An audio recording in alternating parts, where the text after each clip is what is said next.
This is a nothing. Yes, did they play perfect? No, they still win. Yes. What are you doing if the Celtics win the championship? If the Celtics win championship, I might break my sobriety. I might act up. We did it! You got him. All the way. Celtics versus Heat. Celtics in what? 4. Celtics versus Knicks. Celtics in 4. You got Celtics in 4? Celtics. Hell yeah. Use a vocab word from a couple years ago. It's mind-boggling. That's it, DRG. Let's go. What do you think tonight? You think I'm worried about the Warriors? I ain't worried about the Let's go, baby. 18, baby. Load up the boat. Why would you say that? Because I'm not. No, recently he's putting up games like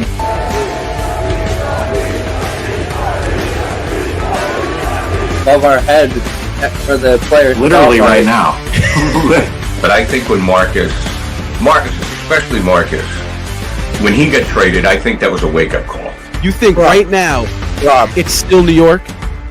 I do. And when I think of the Celtics dynasty, honestly, one of the first names that comes to my mind is actually Brad Stevens.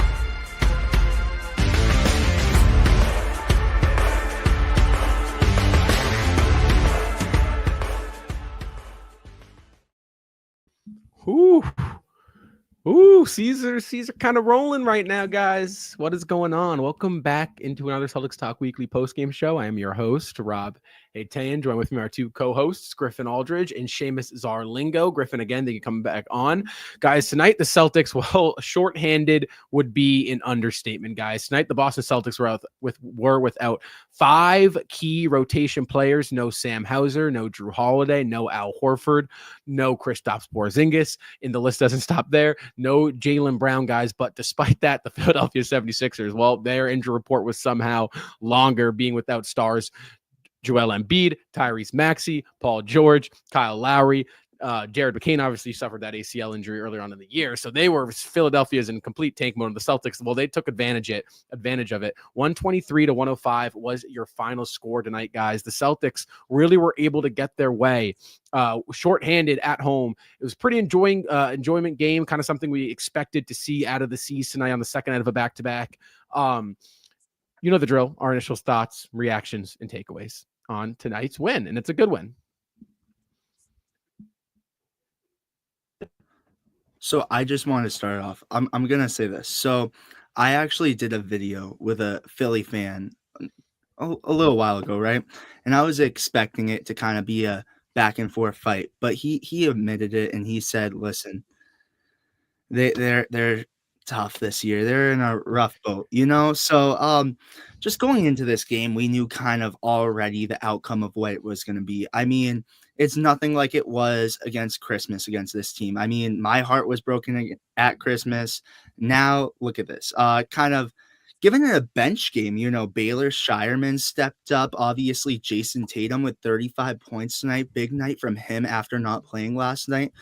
I will say this. Obviously, it's one game that you got to go after and get that win tonight, especially. But I was impressed with what I saw from the bench tonight. You're missing a lot of your key players.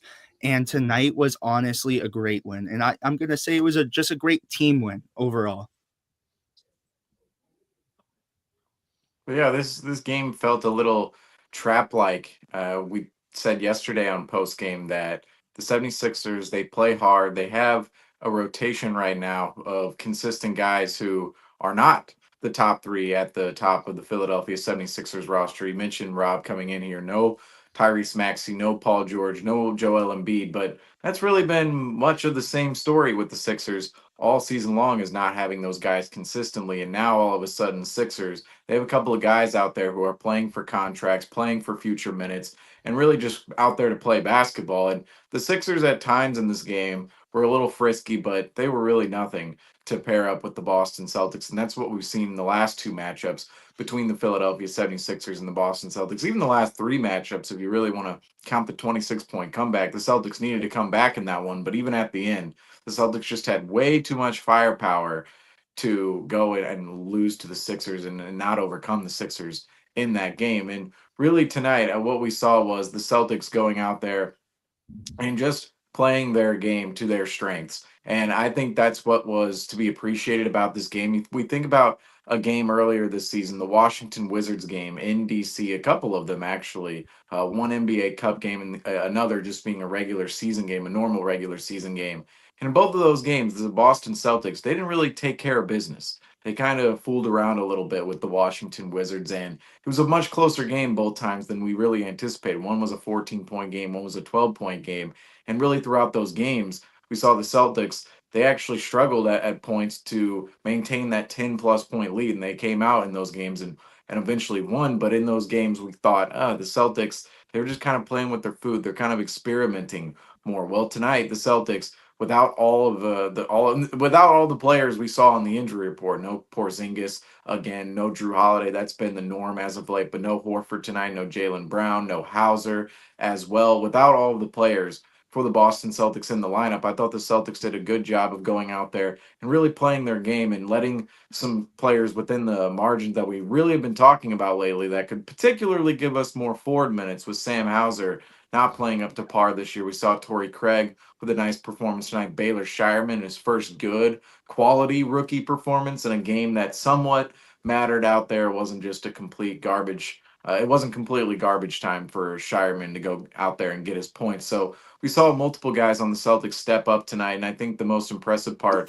of tonight's game was just the fact the Celtics were able to come out and really handle their business from the get-go and just really have it go out and fall in a manner in which is positive for themselves the whole game. I mean, at no point in this game do we really think the 76ers were going to come out and shock the Boston Celtics. Really, from the get-go all the way to the end, the Boston Celtics had control of this game. And even when the Sixers wanted to be a little bit frisky at times, the Celtics immediately shut down any run with a wide open three-pointer, a stop, and then often another bucket. And we saw that multiple times tonight. And that's really what, to me, is the most impressive thing about this game, is that the Celtics were just able to maintain a quality game throughout, playing their game and allowing some of our guys to not only on the injury report get rest tonight, but we saw Jason Tatum didn't play, I want to say the entire the entire fourth quarter tonight, did his work really all in three quarters. And that was the story with the Boston Celtics tonight. Didn't need much for what was a stellar performance out of the entire team. I think you guys nailed it. Very pleased with how they handled tonight. Again, this was a game that you could have woken up for or not woken up for against Philly. That's really weak, and you don't have a lot of guys in the lineup. But I really liked what I saw out of Boston. I really did, especially on the offense side of the floor. But offense was great. The defense was also, I thought, very stellar tonight against kind of a weaker Philly team for sure. But again, when you look at what Boston was working with tonight, they weren't working with a whole lot. I think the biggest takeaway, and really what this post-game show is going to hone in on, was the forward depth we saw, and it felt like maybe we are stepping closer to getting an answer as to who the forward could be that we're looking at and potentially not replacing, but slotting in case Sam Hauser doesn't work out come playoff time. I thought the biggest winner of the night, right, was Baylor Shireman. This is a guy that I look at in Seamus, you make a really, really good point. This wasn't a 15 points that, 8 of them came, 9 of them came in the last 3 minutes where he knocked down 2 threes and got too fast, right? This was quality action. This was NBA action, playing alongside Jason Tatum and alongside Derek White and Peyton Pritchard. And he looked comfortable, and he was able to get to his spots, and he had a couple great looks at three that he didn't make. He knocked down 3 of them. And Griffin, Shireman's the guy that you yourself live have seen throughout, the kind of the course of the season, being, jumping around from Maine back to Boston. This has been a guy that has had immense success in Maine, but it hasn't translated necessarily yet to the professional, to the NBA stage. And I shouldn't not call the G League professional, because it's absolutely professional. However, when you look at a guy like Shireman and you see him put on a performance like this tonight, do you think this is something that Shireman, and again, Shireman was a guy that Boston drafted kind of because the age was appealing, right? Those years in college kind of made it so he might have been able to contribute in a win now mode. Is Shireman a guy that Boston could look at moving down forward, or was this simply just, okay, no minutes, roster's thin, Shireman, and he just stepped up and had a good game? No, Rob, I think you said it great. I think the problem with Shireman is he's such a great player, and he could bring so much to the table. I see him play in Maine a lot, and I think the biggest thing that the Celtics have done with Baylor Shireman is kind of, they put him in for little portions of time. And the thing, if you went and saw a Maine Celtics game, is you would realize that Shireman, it takes time for him to heat up. You saw it tonight. He first came in, he was struggling at first, but then he turned it around completely. The thing with Baylor Shireman is he is a very versatile player. Like, he's going to give you a lot. He's going to play the game hard. And you saw it at the end with that slide. That's what he does in Maine. He plays hard. He's an aggressive player. And honestly, I saw it tonight because obviously you haven't seen him doing much with Boston. Obviously, the minutes he's gotten with Boston have kind of, I want to say in a sense, been meaningless because he hasn't done much, But tonight, he showed me what he could actually do on the big stage. And, I'm saying this from Shireman. I see a lot of potential in him. And I've been saying this because I watched Jordan Walsh last year and Baylor Shireman this year. Obviously, I've seen Shireman a lot more this year because I've been at a lot more games. But I will say between the two players, obviously Walsh is more experienced in the NBA and more developed so far. But I'm going to say Shireman is kind of, I don't know, he might be up there. And one thing I have to say, what's up with the Sixers jersey back there? Just asking. The Sixers jersey. Well, it's supposed to be really, if you look at the entire background, normally if there's more space, say we have 4 guys on here, it was supposed to be a Celtics and Sixers jersey. So hold on, I got you. There it is. Here we go. So you is. got the Stage is yours. This is supposed to be the setup right here. This is supposed to be the 4-man setup. So you got the Sixers jersey back here, Celtics jersey over here. I want to keep the background as unbiased as possible. I know we have a completely big world championship banner here in the back for the Celtics. Right. But if I do have other teams' jerseys out there, I'll go and put them up. I mean, I'm looking over here. I have a Sacramento Kings jersey. I have some other things that I could put up in the back. I had a Denver Nuggets hat in the back for our last post game, but kind of giving it some color over here. Maybe the Sixers jersey with the logo. I don't know. Kind of matches the hat. I don't know. I don't really have an explanation as to why it's just the Sixers jersey on here right now, other than the 3-man. But yeah, I know it can be despicable as a Celtics fan to own such an item, but this is why you got to use it. You got to use it in some other way than to heat your home. I mean, that's really what it is. Otherwise, you're gonna burn it. So, yeah, that's the story here. But yeah, anyway, I need a Baylor Shireman jersey. We're talking about Baylor Shireman. I mean, I feel like the jersey collections started are really kind of tapered off in the Kemba era. It's like that. I don't have any jerseys past this, so I don't have like Porzingis. I don't have Drew Holiday. Like none of those players. Like if you guys see number 12 or number 4, it's like Isaiah Thomas. It's Terry Rozier. It ain't no Grant Williams or Lonnie Walker or whoever that we've seen wearing those numbers lately. But yeah, got to keep the collection going, or else this is what we get. Oh, back here. You got to get the big names first. And then worry about that. I know it's funny. I go to so many games, and I don't even have a Shireman jersey, no JD jersey, none of them. It's weird. I need a Kata jersey. Yeah. The obsolete jerseys are really the ones that stick out. Like I have an Amir Johnson jersey. Like that one is probably the Christmas Day, like not the Christmas Day, but like the no, it's just on a shirt, like a normal shirt. Last name Boston, and then has the number 90. Yeah, the Amir Johnson jersey. That's probably the rarest. Jersey. I mean, anybody who owns stuff like Fab Mello, like Jared Sullinger. Like Vitor Favorani. I mean, if somebody owns one of those jerseys, exactly, James Young would be a perfect one. I mean, unfortunately, the 13s. I want a good 13 to come around for the Boston Celtics. I mean, we got Marcus Morris, James Young, Drew Peterson. There just hasn't been a jersey worth buying with a 13. But I'm hoping. Go ahead, Griffin. Don't kill me. I have a Tristan Thompson jersey. I'm not even lying. A Celtics Tristan. I got a Brogdon. I won't lie. I got a Brogdon. I have a Brogdon one though too. I have a Brogdon. Brogdon was. But Tristan Thompson. I will say both those 13s are good. Brogdon. I honestly felt like he was going to be around for a while too. So I didn't feel like. I didn't feel like he was just around for a year. You're right.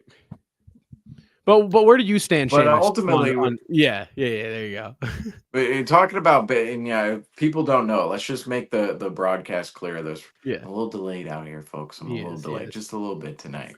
But really going back on the conversation of Baylor Shireman tonight, Baylor Shireman, this is the kind of production that we want to see out of him, and an occasion where he's called upon to actually come up and play. Because, Rob, you're talking about honing in on that forward spot tonight. I think that's exactly what we saw out of the Celtics rotation, is potentially some tryout minutes for what could end up being playoff minutes for somebody like Torrey Craig or Baylor Shireman or even Jordan Walsh. Because we talked about it at length on this program, is that Sam Hauser just hasn't been cutting it as that third forward on the roster this year off the bench. And the Celtics, it's not as if they don't have other forward options. They have Shireman, they have Torrey Craig, they have Jordan Walsh off the bench, and all three of those guys, we're not asking for them to do something monumental. We're not asking for them to go out there and play 30 minutes a game, to play 25 minutes a game. We're asking, can they go out there and can they put up 10 minutes a night? Can they maybe go out there in a special occasion, play 15 minutes a night? Really at that level, particularly in the playoffs. And a lot of the times, we're not going to see these guys too often in the playoffs. It won't really matter too much, but it will within the margins, talking about those tiny 8 minutes, those 6 minutes, those 15 minutes, maybe on a special occasion on any given night in the playoffs in which that situation could arise.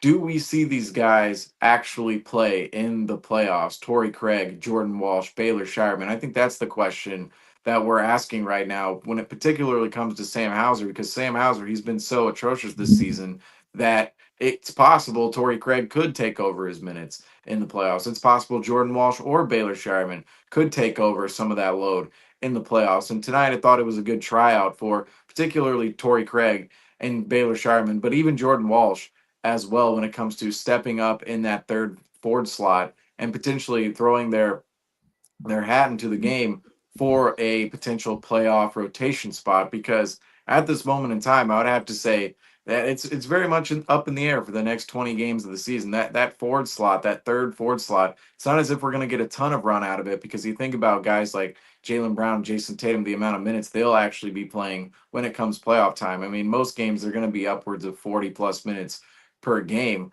But outside of Jaylen Brown and Jason Tatum, you're going to have four other forwards there for the rest of the season. You're essentially trying out for that third forward spot, even that fourth forward spot as well. I think Craig, Walsh, Shireman, and even, of course, Sam Hauser, all four of those guys are going to go head to head for those slots. And I would have to say at this given moment in time, I think Joe Mazzulla still likes his favorite and Sam Hauser. He's going to try to play him.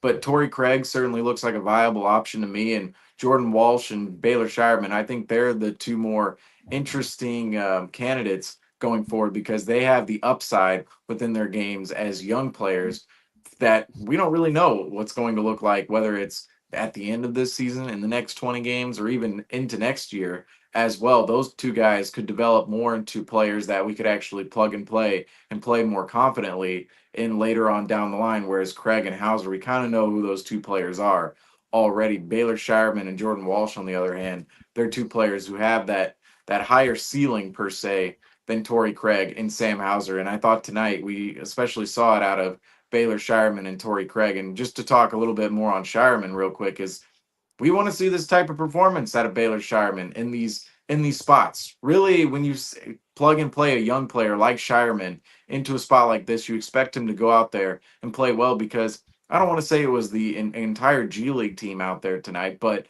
almost felt like a G League matchup at times with who the Sixers had out there on the floor, who the Celtics had out there on the floor. And in that setting, you expect Baylor Shireman to play beyond his standards of where he is as a rookie. And I thought we saw that out of Shireman tonight. He didn't try to do too much, didn't look like a fool out there, and he played within the flow and the rhythm of the offense. And that also shows a lot towards his development within the team. I like what they talk about during the game sometimes. Reggie Miller talks about this, how some guys, the others, we talked about the others within all the lineups in the NBA. We've been talking about them the last two post games, but really they play with the all NBA players. They play with the all-stars. They go one-on-one. They practice with these guys. And of course, NBA teams don't practice all the time, but they definitely get their work in on the side whenever they can, whether it's at the practice facility or at a game, before a game, or even after a game. And in those moments, you can see players develop, especially the younger players. And I think what we're seeing now from Baylor Shireman and even Jordan Walsh for that matter, and Torrey Craig as he's new with the team, we're seeing a more developed pattern out of those guys to the point where they actually come into a game. They kind of know what they're doing. They feel comfortable with the ball and they can execute well within an offensive scheme or even a defensive scheme as well. Because at the beginning of the season, I thought there was a lot more discombobulation, particularly within Baylor Shireman's game than what we saw tonight. So it was very, very impressive from what we saw from most of the forwards tonight outside of Jaylen Brown and Jason Tatum. Jason Tatum had himself a performance, but felt like he really didn't have to do too much. It was 35 through three quarters, and really the rest of the guys had the forward play going along the way. And I think that's what was very impressive about this Celtics win, and also could say something about the forward rotation in its entirety moving forward. 100%. And it's kind of weird the spot Boston's in, because they have two directions they could go with which players are going to get the run, right? And I think, like you said, Seamus, this next 20 games is really big to test that out, because again, we said last post-game show, and we're going to say it again, you know, Hauser's not working right now. I don't know if it's his back. I don't know what it is, but right now, if Hauser, if the playoffs started tomorrow, I wouldn't feel comfortable with Hauser filling in as that bench forward. So you're going to have to look somewhere else as of right now. It doesn't mean Hauser can't turn it around. And then you got these two directions you can go. You can go young, right? You have the Walsh and the Shireman now, who kind of on a night like this has entered his name into the, okay, is there something there conversation? Which he wasn't there last night, but congratulations, Baylor. You have now entered your name in the convo. So you could go that direction. Or I think you go with the veteran direction, the guy that's been there, the guy that's kind of played in some big games, that has the experience, which you might be looking at, and that's Torrey Craig or Sam Hauser, both of those guys. So I think if I were to make my prediction here, what Joe Mazzulla eventually does is, I think it's going to be a series by series spot where in some cases you might need a more versatile guy to go to that is Torrey Craig, right? That is a Jordan Walsh, right? Defensive, can switch, can cause havoc on the loose ball, right? And then there's going to be some series where you might lean on a guy like Sam Hauser, where you need his offensive contributions, or you need, Shireman now potentially, right? I'm not saying he's going to get playoff burn, but potentially maybe if he puts together a solid 20-game stretch, you could see the rookie in there. So for you guys, do you see Boston going with the plug-and-play style up with the Sam Hauser spot, or do you see Joe standing pat and having the trust in Sam Hauser to figure this thing out? I think you said it right there. I think, Joe is big on his guys, and now, I'm not saying that Sam Hauser is going to be the complete option for Boston. I think you said it perfectly. I think on a night-to-night basis, he might switch around guys. One night you might see it being Walsh. One night you might see it being Shireman. Another night you might see it being Torrey Craig. I mean, going back to what you guys said earlier with Torrey Craig, he was just incredible tonight. I love how aggressive he was, and just it's the fact that I feel with Sam Hauser, he's, like we've been saying, he's been very inconsistent this year. It's been rough watching him. And, you kind of maybe say, all right, it might be the back. All right, there's been issues. He's been hurt. But at the same time, yeah, you get past that. I understand players can be hurt, but you have to work hard and get back to where you were. And Sam Hauser is not doing that. I don't know how many good games he's had, but he hasn't had a lot this season. And that's an issue, because how good he was doing last season and just his fall off this year has been crazy. So I like kind of what you said. I think Joe Mazzulla is kind of going to lean more on Sam Hauser because he trusts his guys. He trusts the people that he's been playing. But if there's a big issue with it, I could see Brad kind of even saying, hey, go towards more Torrey Craig. And I think that was a conversation when signing Torrey Craig. All right, look, Hauser has been struggling. We're going to have to go on the route of either using Shireman or Craig. I think that's going to kind of be the possibility moving forward for sure. Yeah, I think for me, Joe Mazzulla can be a little bit stubborn at moments. I think that's really what we've seen out of him and his coaching style at different times.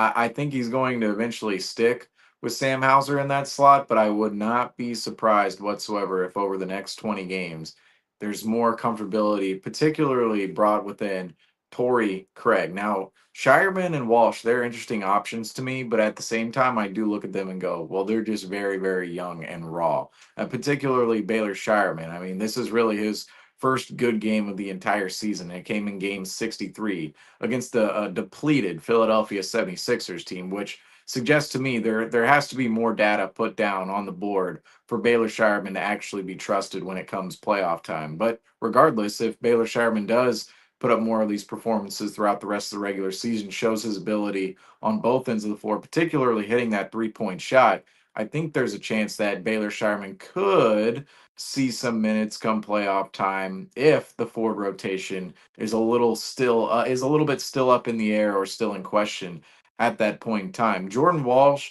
is an interesting option to me just from a defensive standpoint, but again with the offensive end with Jordan Walsh, I'm not sure he's fully developed to the point where you want him consistently out on a playoff floor. Whereas Torrey Craig had a weird moment tonight where he he found a wide open shot, wide open three. The ball was passed out to Torrey Craig, wide open, and he kind of just hesitated, didn't want to take the shot, passed up the shot to Baylor Shireman. It was a little weird. Those are the kind of things where I just wonder, okay, is there more going on behind the scenes with the player than what we can really see? We theorize a lot what players can be out on the floor given their abilities out on the court, but then there might be something else playing into the reasons as to why a player does or doesn't get minutes. And just that little hesitation by Torrey Craig, a little weird, I will say, out there in the game tonight. Maybe it was more of a thing in rhythm. He wasn't sure whether or not he was going to pass up the shot for another open shot or if he wanted to take the shot. And that just kind of happens in basketball sometimes, or that was more of a, we've seen Derek White this season with his game. He's been a little, there have been moments in time where Derek White did not trust his 3-point shot. And I almost wonder with that little hesitation from Torrey Craig, I go, ooh, does he trust his 3-point shot? Does he trust his shot out there completely? I do question that just a little bit from that one singular moment. But talking about the entire forward rotation, I think what we're going to see is Hauser and Craig. They're going to end up going back and forth.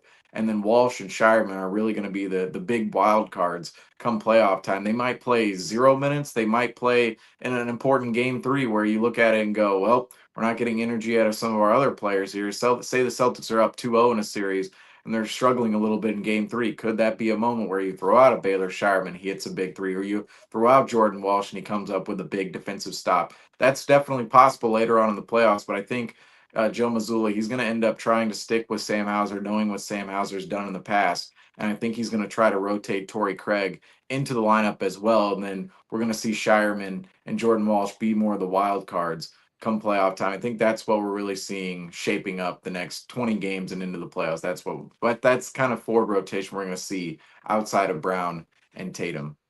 Can I say something real quick? Speaking of Derek White, you guys saw his tooth fly out, right, on that play? Oh my goodness. What are your thoughts? For me, personally, that hurts. That hurts. And the dental work behind it. When he said, okay, they asked him, I think Jared Greenberg asked him on the side, Derek White, if it was the same tooth that he lost during game 5 of the NBA Finals last year. And Derek White said, kind of. And then the entire broadcast was confused as to what kind of meant by Derek White. And when I saw the replay, it kind of looked like, from my perspective, that it may have been that tooth that he fixed during the NBA Finals, but there was maybe a bridge, right, where you have multiple teeth connected to one another. And that bridge might have been completely knocked out, which could have knocked out, 3 of his teeth essentially that were all connected into one. That's what it looked like to me. I'm no dentist here. I'm no medical professional. I don't got any of the pieces of paper. But at the same time, just looking at what it was, there was that white glob that came out of his mouth. I mean, the teeth that came out of Derek White's mouth. I was thinking like that looks like 3 teeth. That looks like more than just one tooth out there. And so I wonder if it was Derek White's bridge, like when he had that fixed, if he had a bridge put in and all of those were knocked out at once. But regardless, when you have a tooth knocked out, it's not a fun it's not a fun day or not a fun experience afterwards. Jaylen Brown knows about it. Derek White knows about it. Isaiah Thomas knows about it from back in the day against it wasn't the Sixers. It was another red, white, and blue team closer to the nation's capital. It was the Washington Wizards in the second round in Game 1 when he had his tooth knocked out. And all of these tooth stories, all these guys I see get their teeth knocked out. I'm just sitting there every time going, "Ooh, that's going to result in a shining light in their face the next day for a couple hours." I mean, that's not going to be it's not going to be comfortable for them ever, ever, ever, ever, as I would know. Oh, my mic was muted. You never want to see that at D White. I saw that little white tooth fall on the ground, and I was like, I had to like pause it and look at the screen. I was like, is that what I think it is? Is that his tooth? I didn't know if he was picking up his mouth guard or but hopefully he's all good to go. Kind of something I shout out to Derek White for actually coming back out and playing. Oh my goodness. Yeah. I was expecting him to sit out the rest of the game. He pulled a hockey move out there. He went, put the mouth guard on me. I'm going back out there. Yeah, absolutely. I was impressed by that. In a game that didn't really matter. They don't bark for nothing, man. They got some dogs on this team. So, but I want to backtrack a little bit, just back to Seamus's point in talking about the forwards. I agree. The forward play, I fully expect to see Sam Hauser out there. There's something in me that's also saying Sam's going to figure this thing out come playoff time. Shooters go through slumps. My real concern is just on the defensive end of the floor. But again, I want to preface this. Something we said last post-game show. There's not going to be a lot of time out there for forwards to really be out there. And if they are out there, one of Brown or Tatum will be out there with them, which again makes their life easier. So I think these next 20 games, try everything out. If I'm Joe Mazzulla, I'm trying Walsh out. I'm trying Craig. I'm now going to try out Shireman a little bit, or at least give a little bit more thought. I wouldn't try out Peterson. We'll talk about him a little bit later. I wouldn't. That's a waste of time. And try out Hauser, make sure he's healthy, and really just see what they can give you. So I do agree. Joe's a little bit more stubborn. He's got faith in his guy, maybe for the stubborn for the best. And the same thing with Derek White when, maybe White lost a little confidence in that shot. He came back to earth eventually.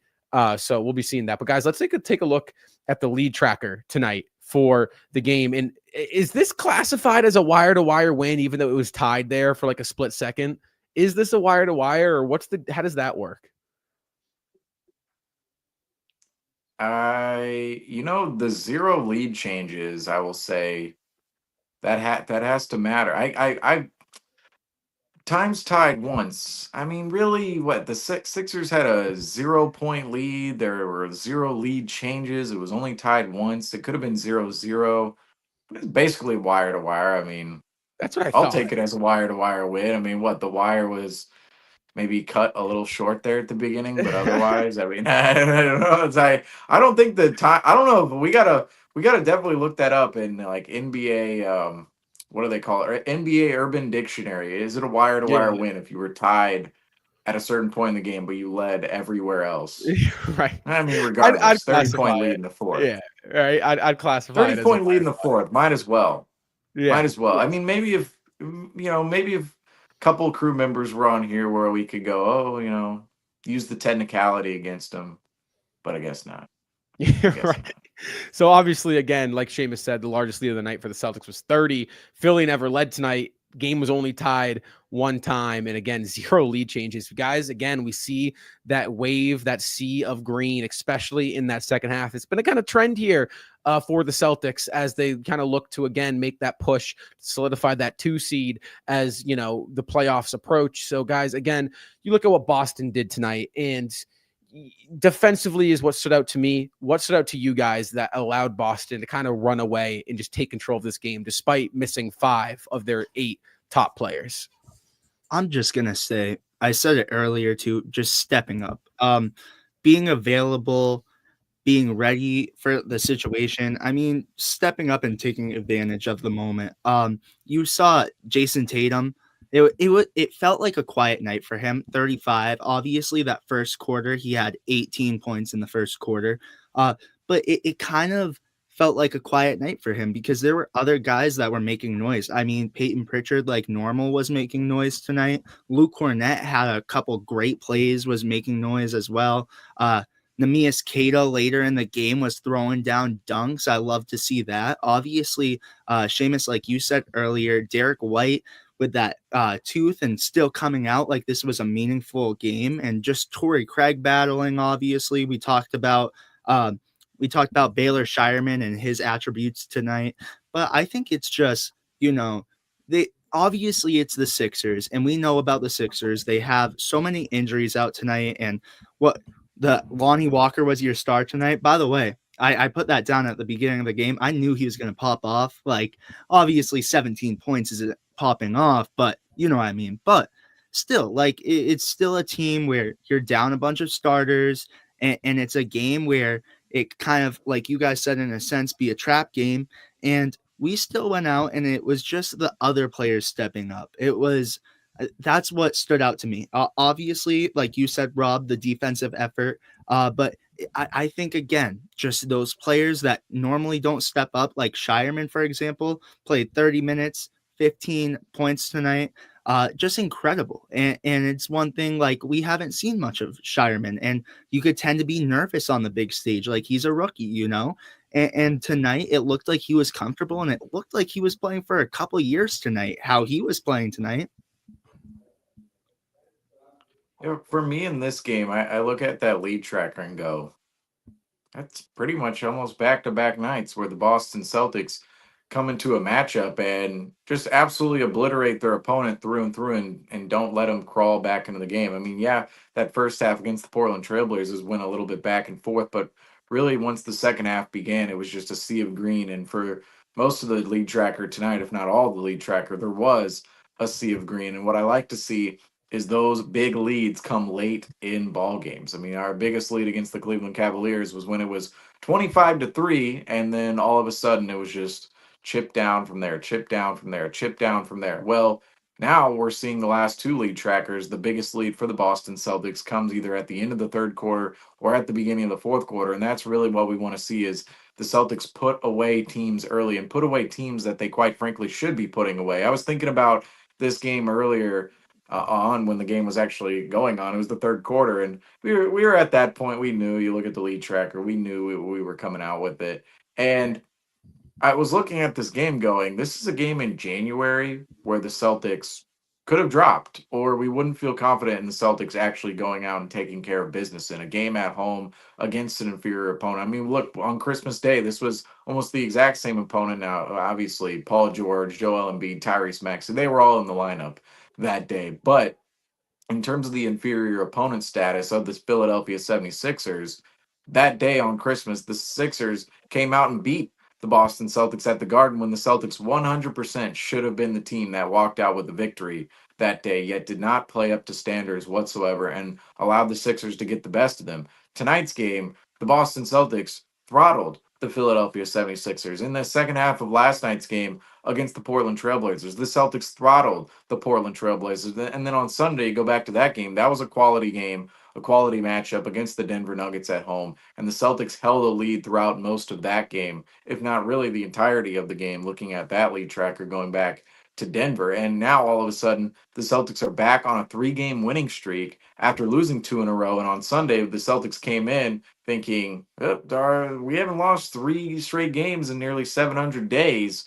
Could this be the moment? Well, that doesn't happen on Sunday against the Denver Nuggets. And then now we're looking at 3 straight wins. And this is a stretch where the Celtics, looking at the schedule, there's no reason this shouldn't have been 3 straight wins. And even the way the Celtics performed against the Cleveland Cavaliers, this could be 4 straight wins right now. And that's just a mark that was seemingly impossible for the Celtics to hit during the month of January. Now all of a sudden the Celtics can just rattle off 3 in a row after losing 2 in a row, and us not really worry about that stretch whatsoever. And I think the last 2 games have really shown from the Boston Celtics, even with all of the rest, that this team is clicking right now. And even though it's not the familiar faces that we're used to seeing, in the cohesion and consistency isn't quite being gained from the exact playoff rotation we'll see later on down the line, I think it says something that the team right now can actually make it through these games and take care of business the way that we know they can take care of business against these particular opponents. And some of the players who have stepped up, I think they've shown a lot of great development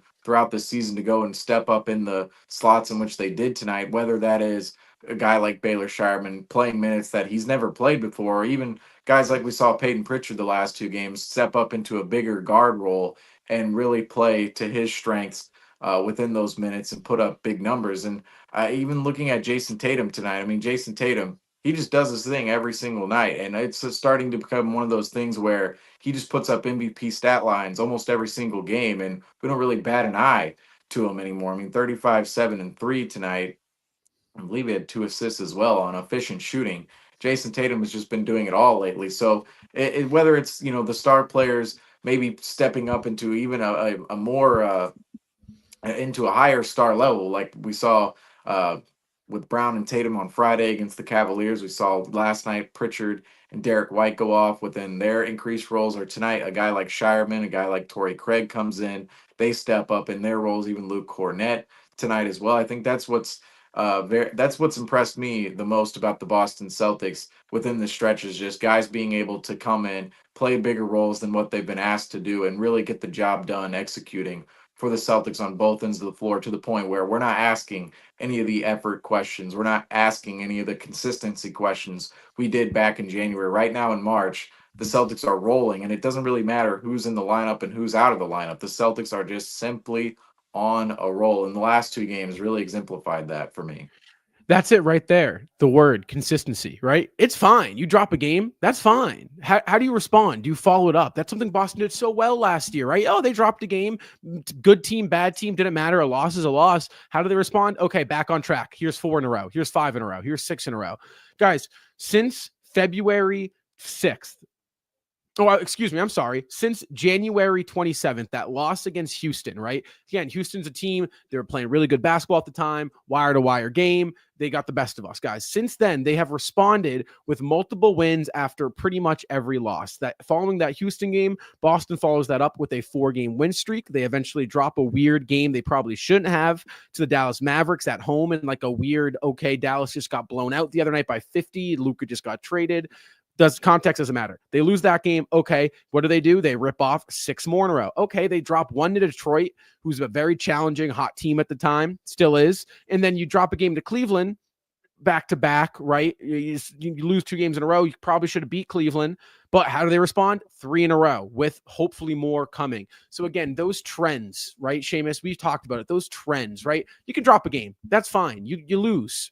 How do you respond? How do you bounce back? And that's when the wins start to stack up. That's what make great teams great, right? When you can answer and respond. And that's what Boston has done recently, really now for about almost a month and a half. And that's a very, very positive sign for the Celtics team and for Celtics fans too, because again, it got a little dicey there in December and January. The whole win one, lose one thing, it only can go on for so long. Eventually Boston, they've come back to earth. And I agree, Seamus, it doesn't matter who's in the lineup. It doesn't matter who we're playing right now. Boston looks comfortable in all aspects of the game. The ball is finding everybody in their spots on a defensive end of the floor. They, outside of that Cleveland game in Detroit, those 2 games, they have looked stellar on defense now for about an entire month stretch. And that is what you're looking for. Boston getting their shots on offense and then being a collective unit on defense. When they can do that, guys, they are a force to be reckoned with. In that their record 12-3 now in the last 15, it shows that they are now clicking on all cylinders. And guys, you talk about confidence right now. Those bench guys are building confidence. Guys, though, I do want to talk about Jason Tatum tonight. The player spotlight, the SeatGeeks player spotlight. Jason Tatum, guys, before we jump into JT, and I got some things to say on JT tonight. I just want to give a quick shout out to the sponsor of the post-game show, SeatGeek. Guys, the playoffs are right around the corner. And like I just said, the Boston Celtics are right now rolling in what hopes to be a back-to-back title defense run, guys. SeatGeek has you covered for the best ticket prices on the market, guys. At checkout, use code Celtics Weekly for $20 off your first purchase. You can find that link in the description down below. But not just Celtics games, guys. These guys, SeatGeek, have you covered for all live events in your area. Again, Celtics Weekly for $20 off your first purchase. Huge shout out to SeatGeek for sponsoring the post-game show this year, guys. And let's talk about Jason Tatum, guys. 35 points, 7 rebounds, 2 assists, 3 steals, a very efficient 14-23 and 5-11 from behind the arc. It was seamless, it was unconscious, and it was very, very easy for Jason Tatum tonight, guys. Now, I want to say this, and I want you guys to really give me what you got on Tatum tonight. There's not a direct question, but I just want to say this to anybody out there who doubts what his. You look at Jason Tatum, you just box score watch. You look at, he's averaging only 26. I say only 26, 8 and 6, right? Oh, but look at Shai, he's averaging 32. Oh, but look at Jokic, he's averaging 29. Or look at Luka, he's doing 38. And if Jason Tatum, right, wasn't on this great of the team, this is what he would do nightly. This is how good of a pure scorer Jason Tatum is. It is methodical with Jason Tatum, and it was methodical tonight. It was easy. It was dissecting. He was getting into the paint. He was getting any shot he wanted to, essentially at any time. Guys, he did it on both ends of the floor tonight. In what you got for me on Jason Tatum, because man, oh man, is this brother good at basketball? So good. I'm gonna say this. We talked about this recently. You and I, Rob, about kind of he'll have a time in his career where he could MVP watch, like kind of go there, try to whatever. But Jason Tatum, the thing about him is he's such a versatile player. Sorry, I couldn't say that for a second. But he affects the game in so many different ways. And it was just the 3 steals tonight. It was him causing havoc on defense. It was him just being an all-around player. And like I said, tonight was a quiet one. And I've talked about this many times. Like when Tatum has 30, we call it a Tatum night, Boston fans expect him to have a lot. And tonight in 31 minutes, I mean, having the stat line he had tonight, it just seemed effortless for him. And that's kind of how it seems every night. I mean, when he shoots the 3, it seems effortless from Jason Tatum. And just kind of even, I go back to one play where he gave it to Baylor Shireman missed it, and Tatum went back up with it. It's just, he's so focused on all parts of his games. Obviously tonight, having a weak one with assists, only 2 assists tonight, but still, it's on a night where we have the full team. He's passing the ball. He's getting a bunch of rebounds. He's affecting the game in so many different ways. And that's what I value from Jason Tatum. And that's what makes him the number 1 option on this team, because he could affect the game in so many different ways. And he's just so effortless with him. It doesn't seem hard for him. He's going out there and balling, and he's doing it effortlessly. Well, Jason Tatum, I've never seen such a quiet 35-point performance. I mean, really, it felt like we were really getting up for all these other players out there on the floor tonight and everybody else's performances when they were hitting shots. But Jason Tatum was just a consistent person throughout the game, the consistent player throughout the game, putting up points for the Boston Celtics, and even to the point where he didn't have to play the entirety of the fourth quarter tonight. And Jason Tatum with 35 points, 7 rebounds, 3 steals, 2 assists, and a 14 of 23 shooting line. Jason Tatum, he's now starting to become a player that I said it earlier in the post game.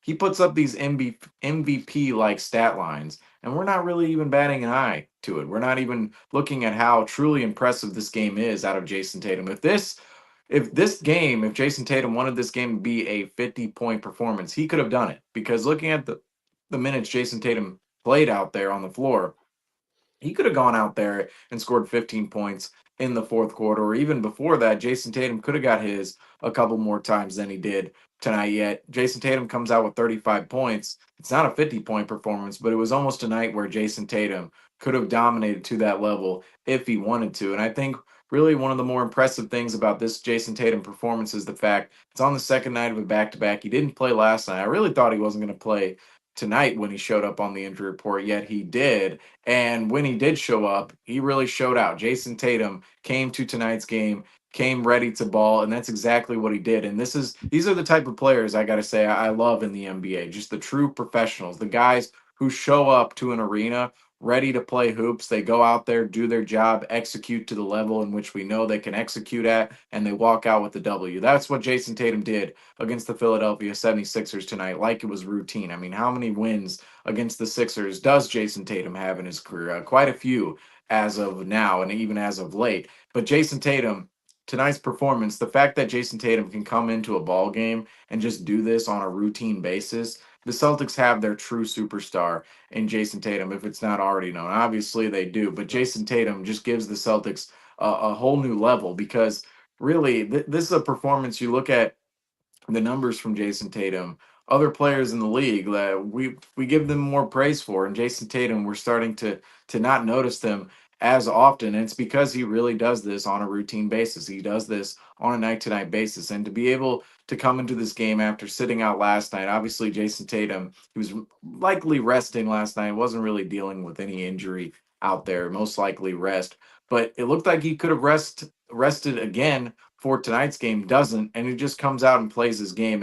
And that type of game, it's a little bit different than a role player out there. A superstar type of player has more responsibilities on his plate than a role player does. And that's what makes this even more impressive for Jason Tatum, is the fact that he is a true professional, but he does that with so much responsibility on his plate out on the floor. And he can do it on any given night, whether it's a big opponent or even a small opponent. You like to see Jason Tatum getting up for even the smaller opponents when he didn't really have to in this particular occasion. And I really do believe the Celtics, even without Jason Tatum out there with his 35 points, they would have found a way to win this game. Yet Tatum gave him that boost through 3 quarters and then was able to sit the rest of the fourth quarter. And that's, to me, everything when it comes to the Boston Celtics. And Jason Tatum is just his ability to be available and really be on his game no matter what the opponent, no matter who the opponent is out there on the floor. Jason Tatum definitely deserves a lot of flowers for what he did tonight, considering he did his work quick, he did his work efficiently,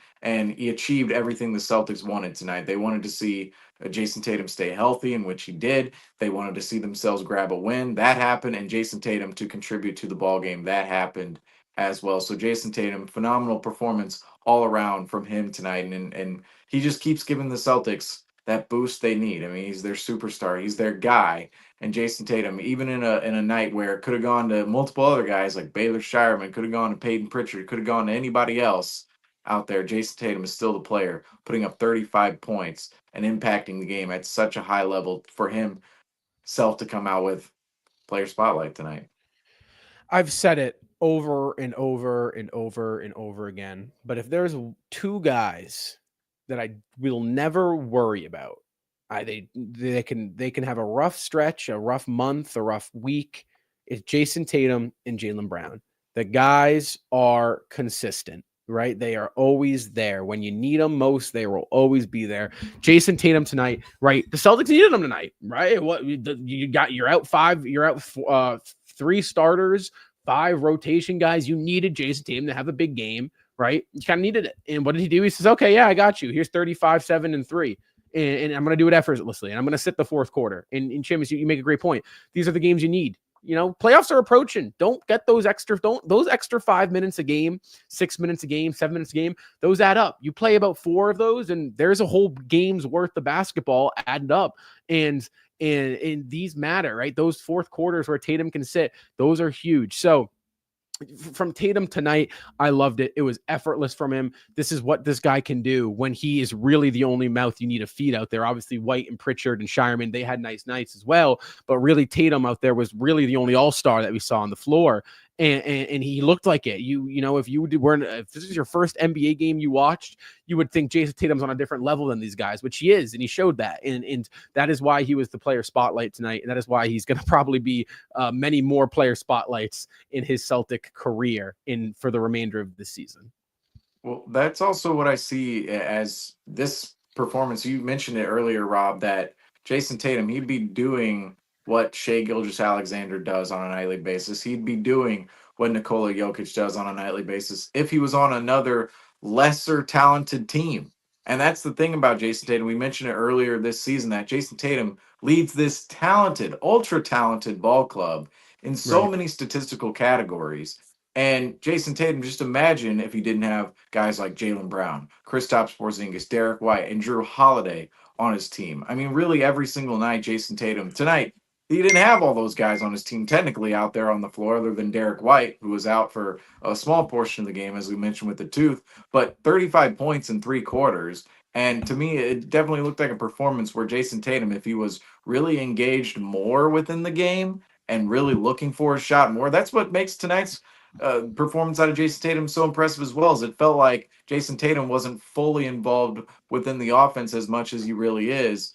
at certain points in this game. I thought him tonight and Jaylen Brown last night, because they altered nights there. I think there were parts of the game where Tatum and Brown just kind of let their foot off the gas a little bit, particularly on the offensive end of the floor, and kind of went away into the fold at certain times. And that's really, to me, what makes this this performance impressive about Jason Tatum tonight is the fact that through 3 quarters, Jason Tatum had 35 and he wasn't fully engaged in the game. And that really exemplifies the fact that Jason Tatum, if he was on a less talented team, he could be doing this every single night. And I don't want to say this type of performance. He could be doing something better than this, because this performance could have been a 50-point performance, like I said earlier on in time. But that's where these MVP conversations are just a little just when the NBA sphere in general, the community gets into conversations in regards to star players and who's better and who's, all the situations are different. In Oklahoma City, they wouldn't trade Shai Gilgeous-Alexander for Jason Tatum, and the Celtics wouldn't trade Jason Tatum for Shai Gilgeous-Alexander. The Nuggets wouldn't trade Nikola Jokic for Jason Tatum, and the Celtics wouldn't trade Jason Tatum for Nikola Jokic. That just wouldn't happen.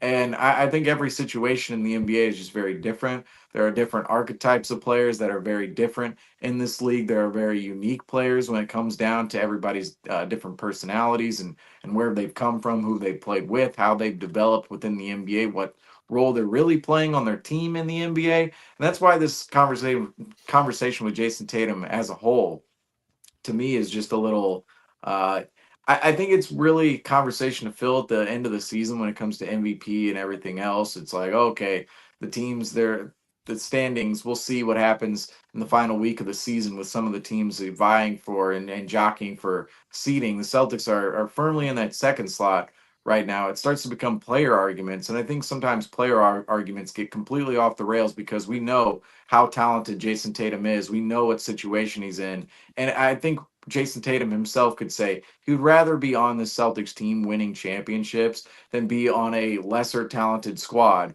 winning MVPs. I think that's just the bottom line for Jason Tatum. If he was on a team like the Thunder or the Nuggets, Jason Tatum could come out with the MVP award, but he's rather on a good team with the Boston Celtics, giving up some of his numbers to guys like Jaylen Brown, guys like Kristaps Porzingis, White, Holiday, even Pritchard. Think about him off the bench and his scoring role on the offensive end this floor. Tatum is giving his numbers to some of those guys, sharing his numbers with some of those guys. And I think Tatum, he would rather be on that team of talented players winning championships than out there winning MVPs with lesser talented teams and really not getting over that hump. I mean, we've seen players. I mean, look at the team we're facing tonight, the Philadelphia 76ers. One of the things that will haunt and plague the Sixers' history and Joel Embiid's history is, oh, great, Joel Embiid has an MVP, but there's no conference finals appearances. There are no championship appearances. There are no finals rings, and that's going to haunt his legacy at the end of the day. Whereas Jason Tatum, if he doesn't come out with an MVP in his career, I think having multiple rings, which are certainly in the cards for Jason Tatum right now, we're talking about this team potentially going back to back. He has at least one ring. That's going to definitely pay more forward towards Jason Tatum and his legacy over time than the MVP awards. And that's why some of the conversations with which individual player is better during a regular season, well, you got to look at the situations and the conclusions that are made off of these. What are the conclusions for? Oh, MVP, an MVP award, and they're usually not for a contractual status because we all know these guys are getting maxes anyway. That's usually with the mid-tier players we have that conversation with. But that's where these conversations, they just kind of lead down a path to a dead end where we'll have an MVP at the end of the season, but that MVP, it's not always really indicative of who is the most valuable player when it comes to winning ball clubs. And just in general, you could have multiple MVPs on multiple teams in the NBA. Who's to say the most valuable one would be the most valuable on another team? Think back to Russell Westbrook in 2016. I mean, he was a player that afterwards was deemed to be a player you could not win a championship with. So that's why I feel like some of the individual conversations, particularly surrounding Jason Tatum this year, they're just a little silly. And I think Jason Tatum, we all know how great of a basketball player he is and the situation that he's in, he'd much rather be in than any other situation out there in the NBA right now. And you know what? It's so funny because I've said it time and time again. the MVP is the NBA MVP is the most narrative driven award in all sports. It is just such a what is the media? What narrative are they pushing?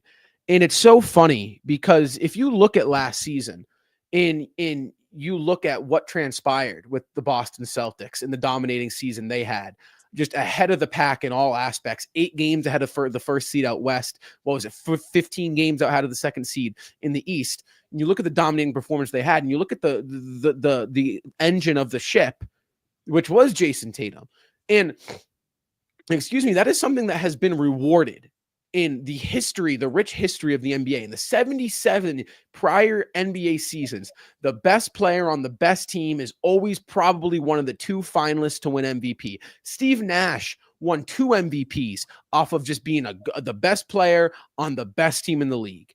And all of a sudden, that narrative goes out the window last year. I mean, it's completely thrown away. We're not going to look at that. Oh, awesome, Boston, you guys were pretty much 10 games ahead of everybody in the NBA. Yeah, cool. Well, yeah, super team.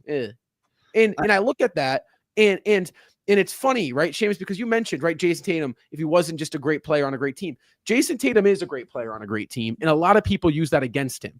When, in fact, you should actually be looking at Jason Tatum and what he's doing on this great team and being like, oh, that's pretty. He's leading this Celtics team, this one of the best rosters we've seen in NBA history. He's leading them in points, in rebounds, in assists, in steals. That is the 4 major categories in which Jason Tatum is leading this stacked core, this all-star core. He's leading them in every single category. So you mean to tell me, okay, yes, does Jason Tatum have a stacked team? Absolutely. Is Jason Tatum leading the team in every statistical category pretty much? Absolutely. So I look at Jason Tatum and I look at the unfair narratives that have been driven upon him the past 2 years. And I think to myself, this is ridiculous. This guy has an MVP resume. There is an MVP narrative there. Why are we not treating it fairly? Why is he not really in the conversation? Why is it that, oh, Shai Gilgeous-Alexander and the Thunder, right there, look how much ahead of the pack they are. Shai's averaging. It's like, where was that narrative last year? When you have a guy like Jason Tatum, who is 10 games ahead of every team in the NBA, leading that superstar team in every single category. You must be a pretty damn good player to lead in a super team in every category. It makes no sense, Griffin. It makes none. No, you said it right there. And the thing is, I hate how the 1 year, right? The 1 year they throw that out of the window is the 1 year that Jason Tatum is that person. Now we're back to this year where Shai is the lead of the pack, we'll say. And right, he's the best player on the best team. It's back. Right? The narrative's back now. So why wasn't it there this year? And I love how you said that because it's so disrespectful. And that's why people look past Tatum. They're like, okay, well, he's not out there with the MVPs and the Celtics, he has helped. Da, da, da. Well, people can't listen to that. And I truly think, and this is from me, I think from other NBA fans, they are not going to give Tatum that respect till he gets an MVP. And he deserved that MVP last year. I think he deserves it this year, just from me. Like, and then, like you said, though, Shai's going to get it because he's on that great team, But it's ridiculous that they threw that away right when... Right. Yeah, 100%. The 1 year, and it's ridiculous. And I hate it how last year it's like, all right, he's slipping down. All right, he's going back up. But like, look how far ahead we are from the other teams. And he's the best player on the best team in the NBA, and he's leading everything. So why isn't he the MVP? Well, this goes so far beyond even the MVP conversation. I mean, it goes into all-star selections and all NBA selections as well. I thought what we saw with the Evan Mobley selection at this year's all-star tournament, the all-star game tournament, right, guys? Evan Mobley was selected over guys like Trae Young and LaMelo Ball because the Cavaliers were good. But last year, somehow, some way, Scotty Barnes was selected as the last all-star in the game, if you really look at who are the actual candidates, over Kristaps Porzingis. For what reason?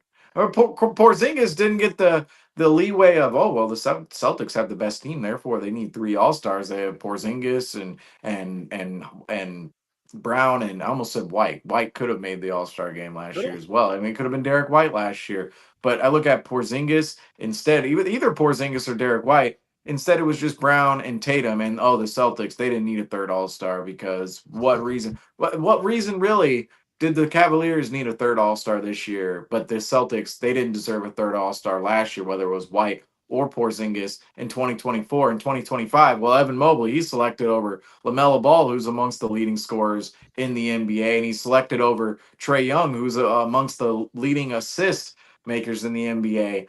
Those guys don't get selected over Evan Mobley because Evan Mobley plays on the Cleveland Cavaliers, and they have the best record in the East. They have a tremendous record. They're on pace with the Warriors. They need 3 All-Stars, right, guys? They need 3. The Atlanta Hawks in 2015, they need 5 All-Stars out there. The Warriors, even during their dynasty run, the 4 All-Stars, send Draymond Green out there with Kevin Durant, Klay Thompson, and Steph Curry.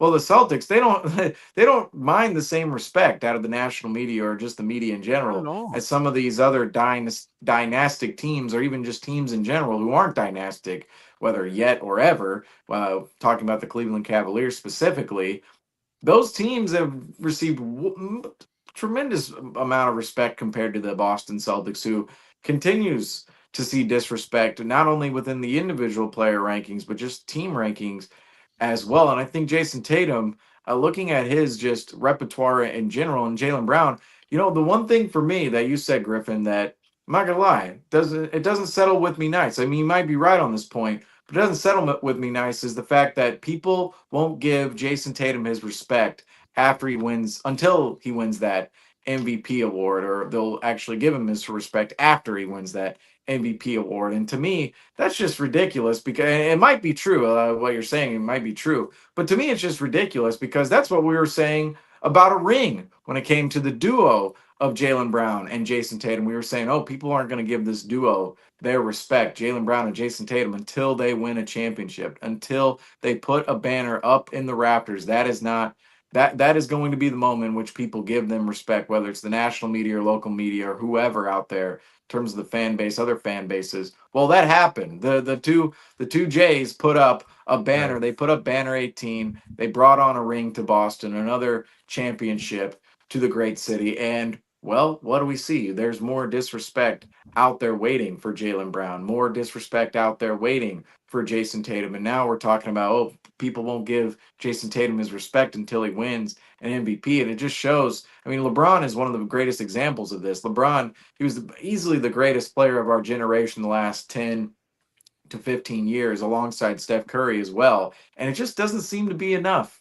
I mean, people still talk badly and talk down to a guy like LeBron James, and even Steph Curry, mentioned his name as well. Both of those players. I mean, the whole Steph Curry thing, people are going to be now talking about him. Well, he has 4 championships. I mean, he doesn't have a 5th like Magic Johnson, or he doesn't have a 5th like Kobe Bryant. And those are just the kind of conversations that people will have in terms of Curry and LeBron's legacy, and really all the all-time greats legacies out there. And I just think that these conversations, they just go so far beyond what players have already proved to us, which is that they can hoop. I mean, Jason Tatum, he is an absolute superstar in this game, from his playmaking to his scoring to the defensive end of the floor. And for me, that's enough to know that he is a star player who's going to keep the Celtics in contention of winning championships. And whatever other accolades come out of that are just cherries on top, and really the cream with the ice cream, because ultimately, at the end of the day, it's just about having that superstar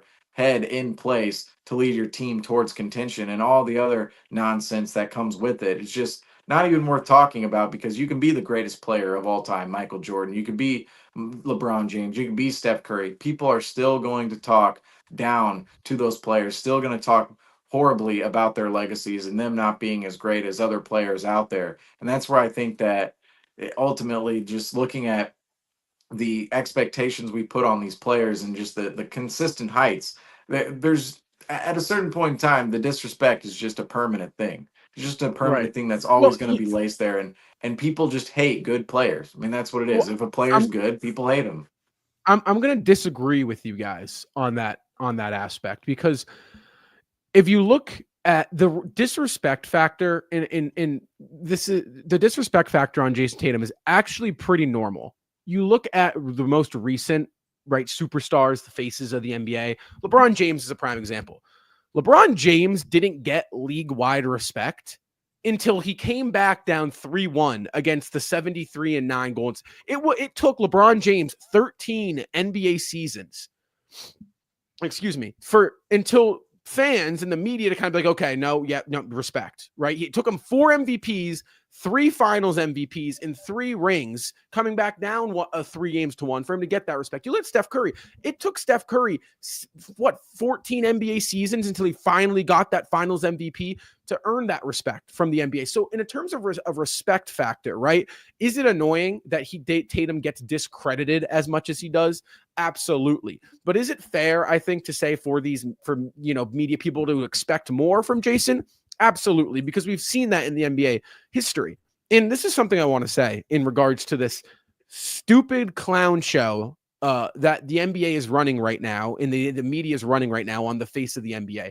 Guys, outside of LeBron James, Jason Tatum is the most talked about NBA player in the league right now. Positive or negative? Let me give you guys a news flash. The face of the NBA isn't going to only get positive reviews. He's going to be as scrutinized as he is liked.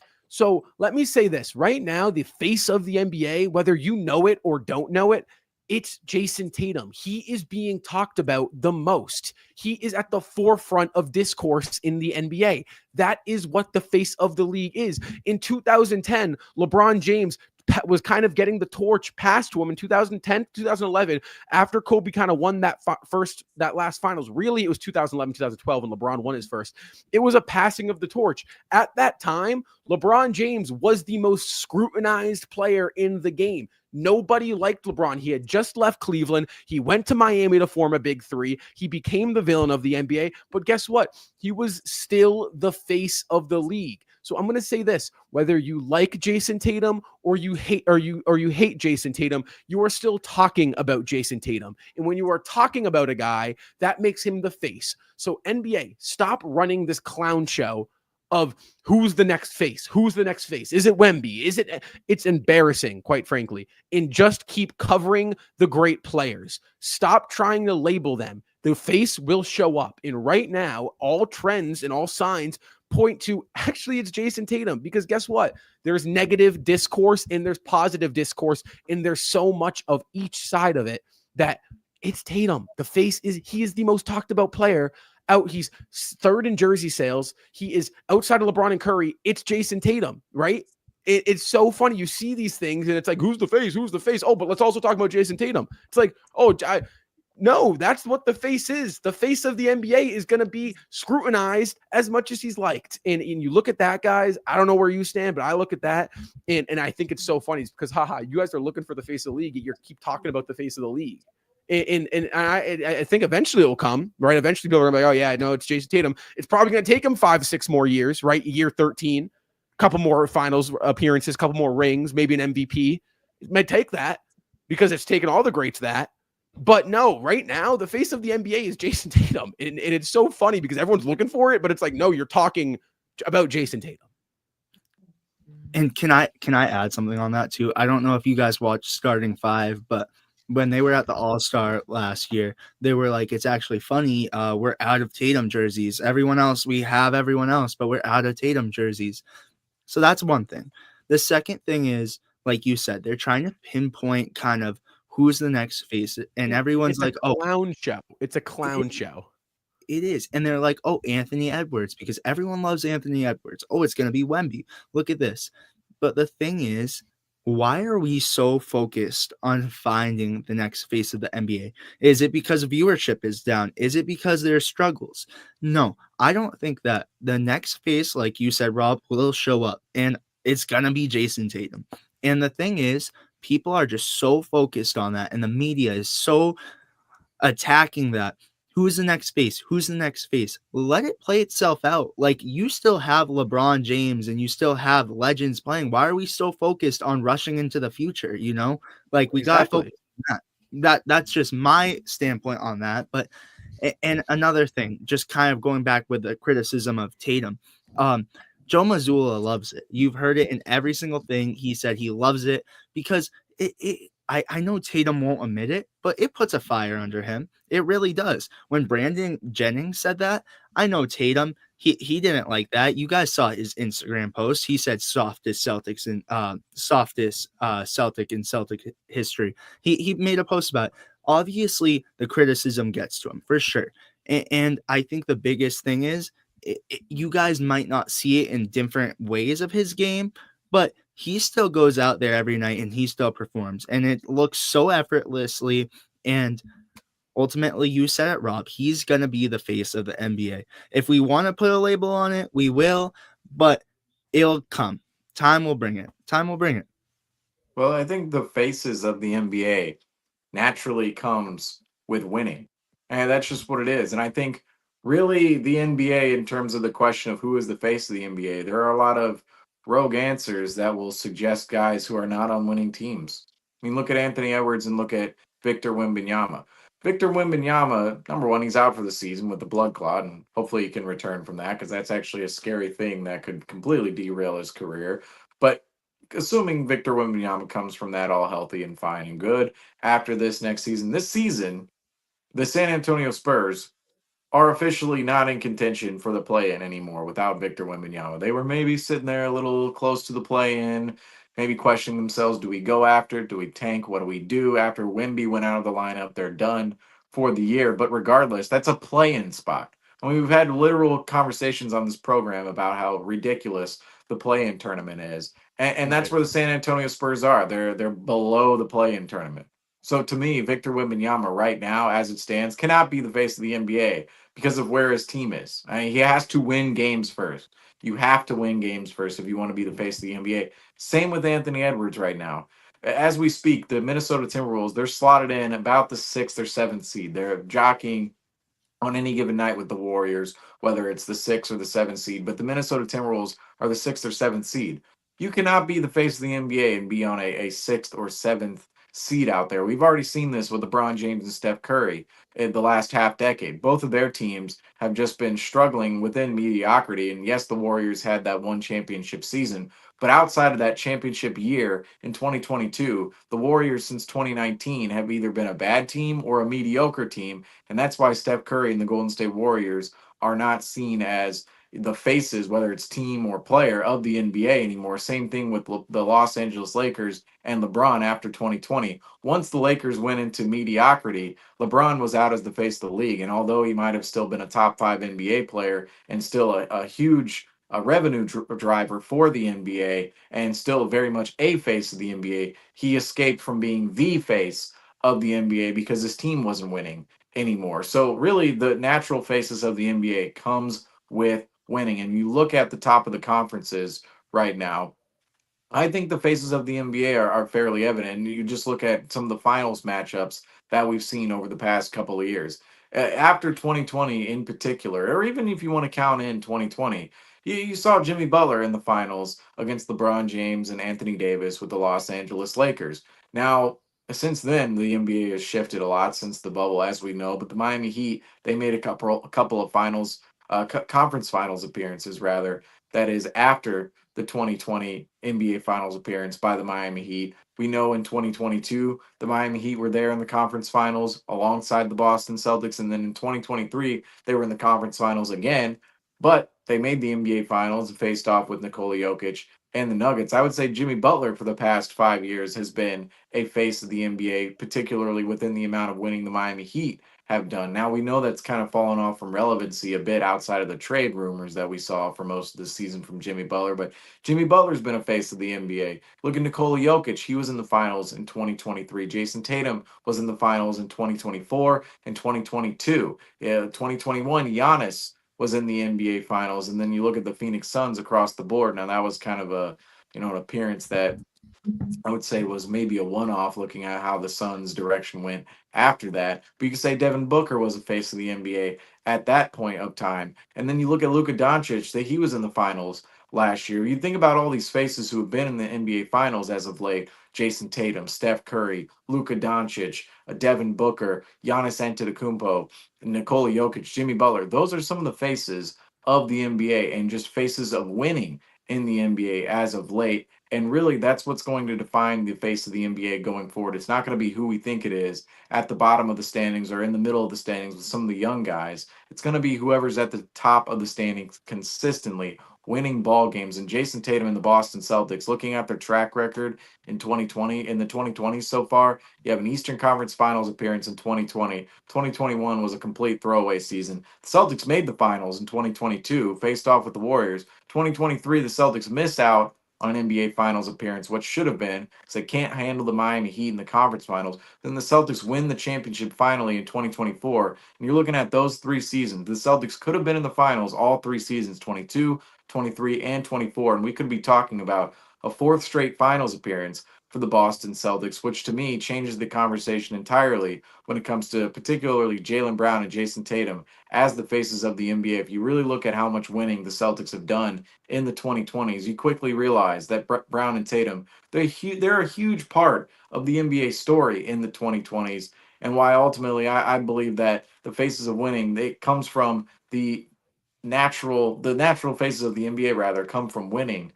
And I think Brown and Tatum have completely put themselves up there in history. And I think a lot of these moments, they're not recognized really until the moment is over. We see that a lot in NBA history where we don't quite recognize something for how great it is in a moment. It has to be after the moment is over and we really look back and go, wow, that was something special. I think Brown and Tatum will actually, they'll get something more out of that later on in time than right now in the moment when they seem to be a little disrespected and a little hated out there, even more so than some of the other superstars of the past when it comes to talking about the face of the league. Can I add something onto that really quick? One thing too, going back to your Wemby statement, he's so young, and like obviously, prayers for him with the injury, but like injuries, you gotta think about that too. But one question I wanted to ask, Rob, kind of off topic of face of the league, but you were not so hot on Drew Peterson. I kind of want to get into that. I want to see kind of your thoughts. I want to hear why. I want to hear the whole spiel about that. I mean, come on. I mean, come on. Like, do I even need to? Like, I'm sorry. I don't think you need to. But This in he's had that. I'm sorry. You think he's scared? You think like because he's never think about it. He's never got a chance at the big stage. So I don't think Drew Peterson has the physical frame to be an NBA player, a sustainable NBA player. I'm sorry. You look at him, he's probably 6'4", 6'3". He looks about 180 pounds, soaking wet. He's skinny. He's got a little bit of an awkward shot, and I don't see a future for him on the Celtics. And again, we've talked about tonight, really in particular, right, guys? Like, and Seamus, I'm curious to hear what you have to say too on like, okay, let's find our guy for the playoffs, the potential, right? Our 10th man almost, right? Let's find the guy if we need to slot him in. Like, what is Drew Peterson doing in the starting lineup? You're trying it, sure, but we've tried Drew Peterson this year. Believe it or not, he's actually probably the guy on the back end of the bench that we've tried the most. And newsflash, it's not working. So is there a role for Drew Peterson in Maine? 100%, right? Let him just keep going at Maine.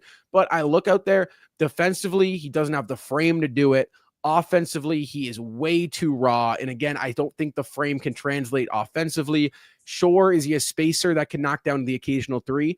Yeah, but so isn't Torrey Craig. So isn't what we saw tonight, Shireman, who's got the frame, who's got the versatility to get minutes, Seamus. Well, for me, I think you look at Drew Peterson, I think you hit a lot of nails on the head there with Drew Peterson, particularly with his frame and his size. I've always looked at Drew Peterson as somebody who I thought would struggle to defend in the league just because of his physicality out there. He doesn't have very much physicality. He doesn't have too many muscles on that body of his. He's very slender, very slim. And I look at Drew Peterson, too, as a stiff player on both ends of the floor. I just don't think his mobility is really up to par with what the NBA game calls for from other athletes out there who play the game. And I think Drew Peterson, he's shown us a couple of good moments throughout this season at different times, particularly back in the month of December. And of course, we know he can get after it in Maine, as you know, Griffin. But I think from an NBA's perspective, Drew Peterson just is a player who just doesn't quite have the tools on both ends of the floor to get it done on an NBA floor. Now, offensively, I think he's a player that, to me,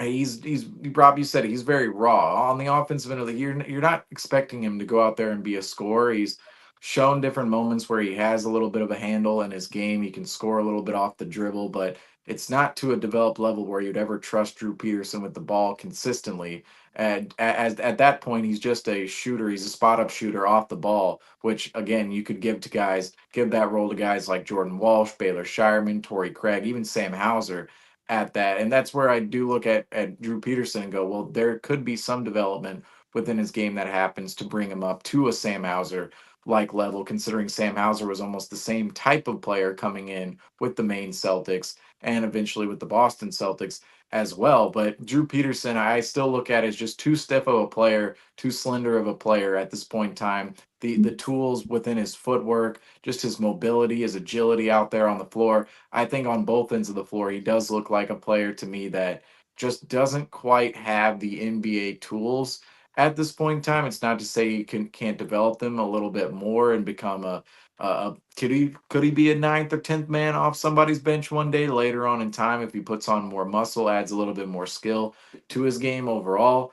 That's possible. We've seen it play out with players in the past, but Drew Peterson at this point in time, definitely not an option for the Boston Celtics to play in the NBA playoffs. And you're definitely looking at players like Baylor Shireman and Jordan Walsh who have more development within their games that you could possibly slot them in and play them a couple of minutes here or there in the playoffs. Drew Peterson, on the other hand, I don't really see a role for him, unfortunately. And that's how I felt about him in preseason. The only portion of the season that he maybe changed my mind a little bit was that early portion of December. But after that, we didn't really see him whatsoever. And now seeing him out there on the floor, he does have a couple of rough moments where you look at it and go, definitely not an option for the Boston Celtics to be playing in that playoff rotation. And to play off that, to add on, in comparison to Sam Hauser, what made Hauser work and what made him appealing was his 6'8", like 210 frame, 215 frame. He had the frame for it. If Patterson was sitting there at 6'7", a little bit more muscle on him, like Seamus said, I'd be sitting there thinking, okay, right, he's got the frame. But you just give him more time. But it's just like he doesn't look like he's an NBA player out there. Yeah, I want to say this. So I got the opportunity to interview him, and I was standing next to him. I'm like, man, this man's tall. But I looked it up because I was like, what's the weight on this guy? 205. And I'm like, all right, if he put on muscle and got a little bit bigger, I compare him to a Sam Hauser. But I agree. And I think a thing that separates kind of the Maine Celtics from the Boston Celtics in the G League is kind of the competition. It's completely different. And Drew Peterson, you see him with threes down there, and it's like, all right, but you've went up to Boston, and there's times where you can't hit those threes. But I want to ask you a question then. Miles Norris is a similar build to Drew Peterson then. Does that kind of strike some alarming thoughts with Miles Norris then? I mean, again, when you look at the Celtics in what they do, they cycle G League players and two-way players, and they really try to develop and find something. So right now, I look at the end of the bench, I look at Peterson, I look at Norris, and I look at Davidson, and they're non-factors in my head right now in terms of playoff rotation, playoff minutes. I thought it was a weird that we saw Peterson in the starting lineup. I think it was Joe trying to try something new in his head, but in reality, it's not new, and you've tried that. The newer thing would be to slot in Walsh, to slot in Shireman, because you haven't tried that yet. You've tried Craig a little bit in the starting lineup. We saw it didn't really work out. I think Craig did a great job in it off the bench. But I think Joe was trying to do something new, but it failed. But Peterson, Davidson, and Norris, there isn't a realistic role for them this year. There's just really no world where they're going to get any real action. Can I add on to another Shireman thing, kind of backtracking really quick? Talking about the interview, I actually was able to interview Shireman too. And one thing I do love about his game too, and kind of what separates him from Peterson and all the other G League players I've interviewed, is Baylor Shireman he loves the historic factor with Boston. And for him, it's not more so of him going out there putting up stats. It's him going out there and wanting to win. And that's one thing I noticed in our interview because I asked him questions. I was like, who has the best trip on the team? He said, Drew Holiday and all of that. Just funny questions. But that really stood out to me is the history behind it and just wanting to win. And I think that kind of separates him in a kind of a little bit from Drew Peterson, because I think Peterson, you go out there and tonight he was throwing up buckets and he was bricking a lot of them. Like, I mean, he had 0 points tonight. He went out there and he was just kind of selfish with the basketball, I want to say. Like, obviously, you saw him trying to make hustle plays on defense too, but ultimately it was Shireman that was making those good plays, and it wasn't Drew Peterson. And that's kind of, if you're Drew Peterson, you're like, uh-oh, like, why am I not diving for plays? Why am I not sliding down the court like Shireman is? Because that's going to give Shireman minutes, and that's going to send Peterson out the door. Well, I'll add on to this conversation too, and it goes back on the Drew Peterson points. But even I'll touch on Baylor Shireman when talking about this. Is you have to do something well if you want to make it in the NBA. You have to do something well on either end of the floor. And to me, I look at Drew Peterson, I go, what exactly does he do well? What is the one thing that Drew Peterson does outstandingly well that we need to keep him on the roster? You need to keep him within the system. You could look at Sam Hauser, and his easy thing was he is a sharpshooter. He is somebody who can really space the floor. He can come off screens, dribble handoffs, and just shoot the ball and make it. He can make shots from beyond the 3-point line. Well, I look at Drew Peterson and go, I don't see that same uncanny ability to hit the 3-point shot as Sam Hauser can, where he's just flying off of screens. He can hit a 3-point shot standing up, sitting down, off the dribble, moving, whatever scenario. Sam Hauser is just a sharpshooter. Drew Peterson isn't exactly the same type of sharpshooter in that way. And offensively, Drew Peterson doesn't have the quickness, the athleticism, the handles, the bag to really be that threat as a scorer with the ball in his hands. And then defensively, he's just a little bit light. I mean, he doesn't have the physicality. He's a little too small. And that's where you look at his entire all-around game and go, what exactly does he do outstandingly well? Drew Peterson doesn't do one thing particularly well. He can do a bunch of things solidly, but he doesn't do something outlandishly well. And I'll touch on Baylor Shireman within that too, where Baylor Shireman, I look at his game and go, well, I see a 3-point shot in there. I see an almost Sam Hauser-like ability from the three with Baylor Shireman. At times, I will say, will he be as efficient as Sam Hauser was in his first 2 seasons with the Celtics? Likely not, but he can still hit that 3-point shot. But the passing ability as well, that is something that I was excited to see from Baylor Shireman coming in with the Boston Celtics, how that could potentially impact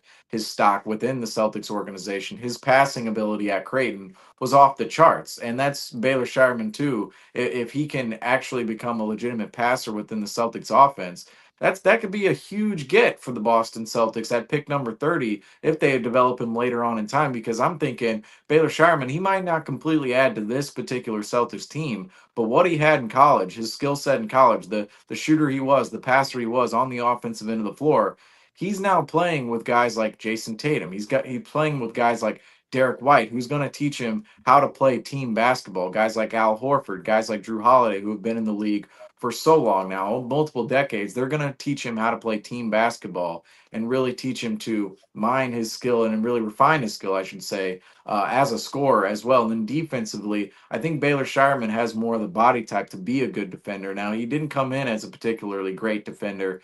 We saw in Summer League and even at Creighton last year with the Blue Jays.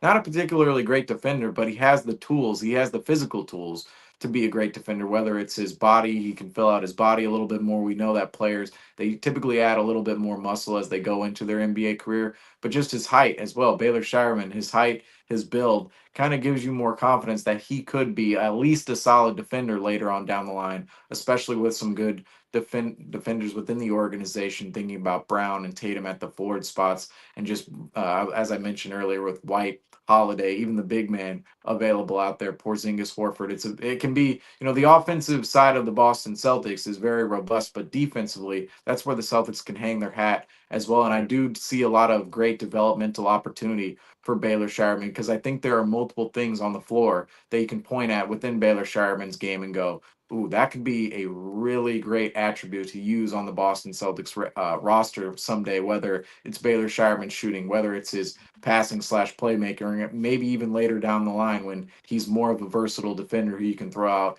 and really feel confident in. I think that's what Baylor Shireman, for me, if you look at him, gives me more confidence within him to be a player with the Boston Celtics later on down the line, opposed to somebody like Drew Peterson, who I look at and go, I don't know if he does anything special. I don't know if he has any tools to actually become special. Whereas Baylor Shireman, not saying he's going to be some MVP caliber player like Jason Tatum someday, but can he be a viable role player who plays within the rotation off the bench? I think that's possible for Baylor Shireman, looking at him specifically moving forward. Can I say something too? One thing that separates Drew Peterson and Baylor Shireman is Drew Peterson will have great games in the G League. Now, the things that I see from Baylor Shireman, and I'm like, wow, he's playing so great here. He can throw the ball down. He could get in the paint and put it back, get some good layups in. He's a scrappy player. He shoots the three well. And the thing that upset me is I'm like, wow, he wasn't doing that with Boston, but tonight he did all of the good things that I see in Maine. Now that's what he does in Maine on a nightly basis, but he'll have more points obviously because he's the scorer there, right? But the thing is, he did exactly what he does in Maine, and that's the thing that I see, and I'm like, wow, he could really be a great player on this Boston Celtics team because he's doing all the good things that he does in Maine, and that's what I see, and that I highlight that. And I'll also add on to this too. Tremendous rebounder, can be a tremendous rebounder. Was a tremendous rebounder coming in from college.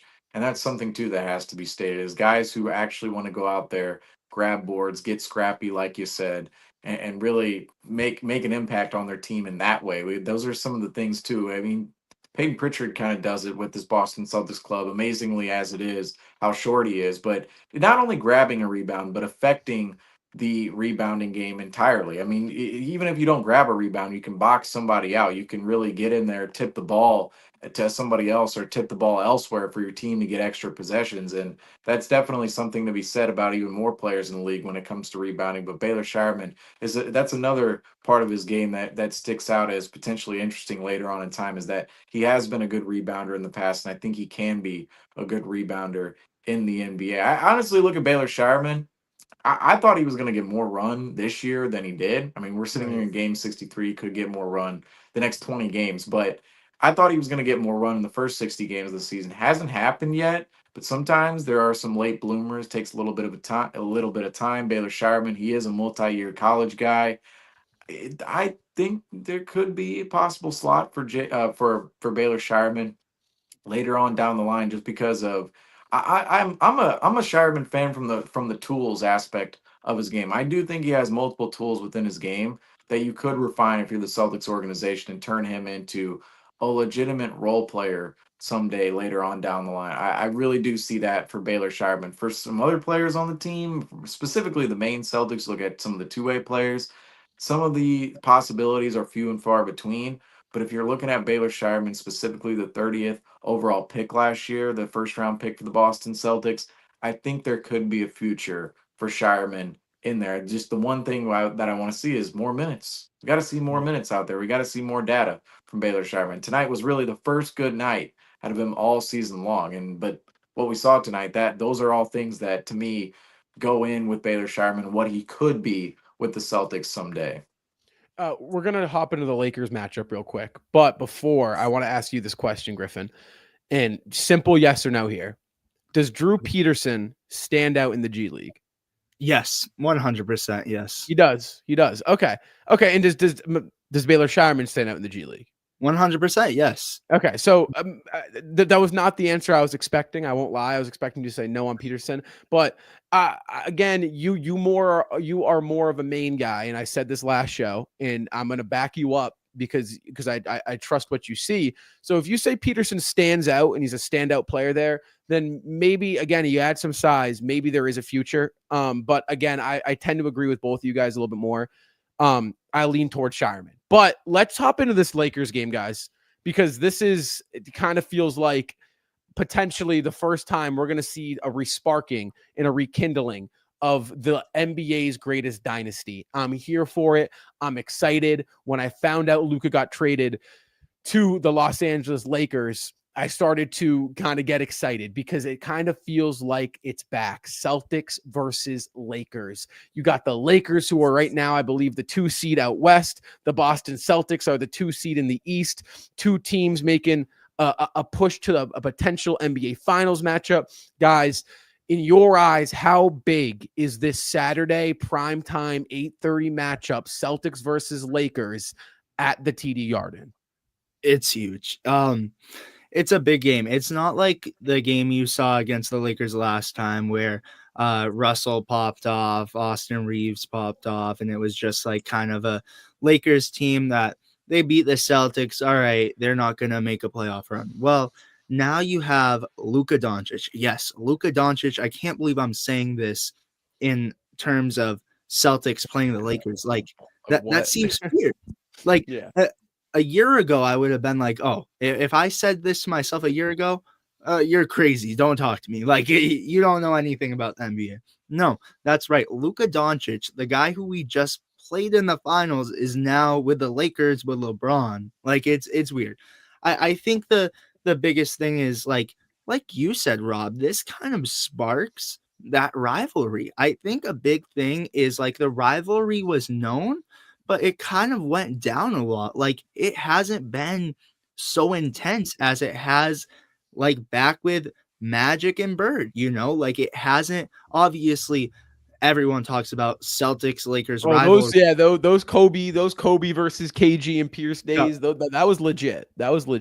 Yeah, for sure. But people forget about that. You had that stretch where it's not so competitive. Obviously, they're fighting for rings and whatever, but this is a big game, and this is one game where I'm not going to say it because I personally don't think the Lakers have the center depth to make it to the finals, but this is one game where if all odds did happen and they made it to the finals, it would be a good series. So this is one game to definitely keep your eye on, and it's one game where the Lakers have been red hot recently. LeBron and Luka have been playing great together as of recently. And it's one game where it's definitely going to be an interesting one to see how they match up against LeBron and Luka.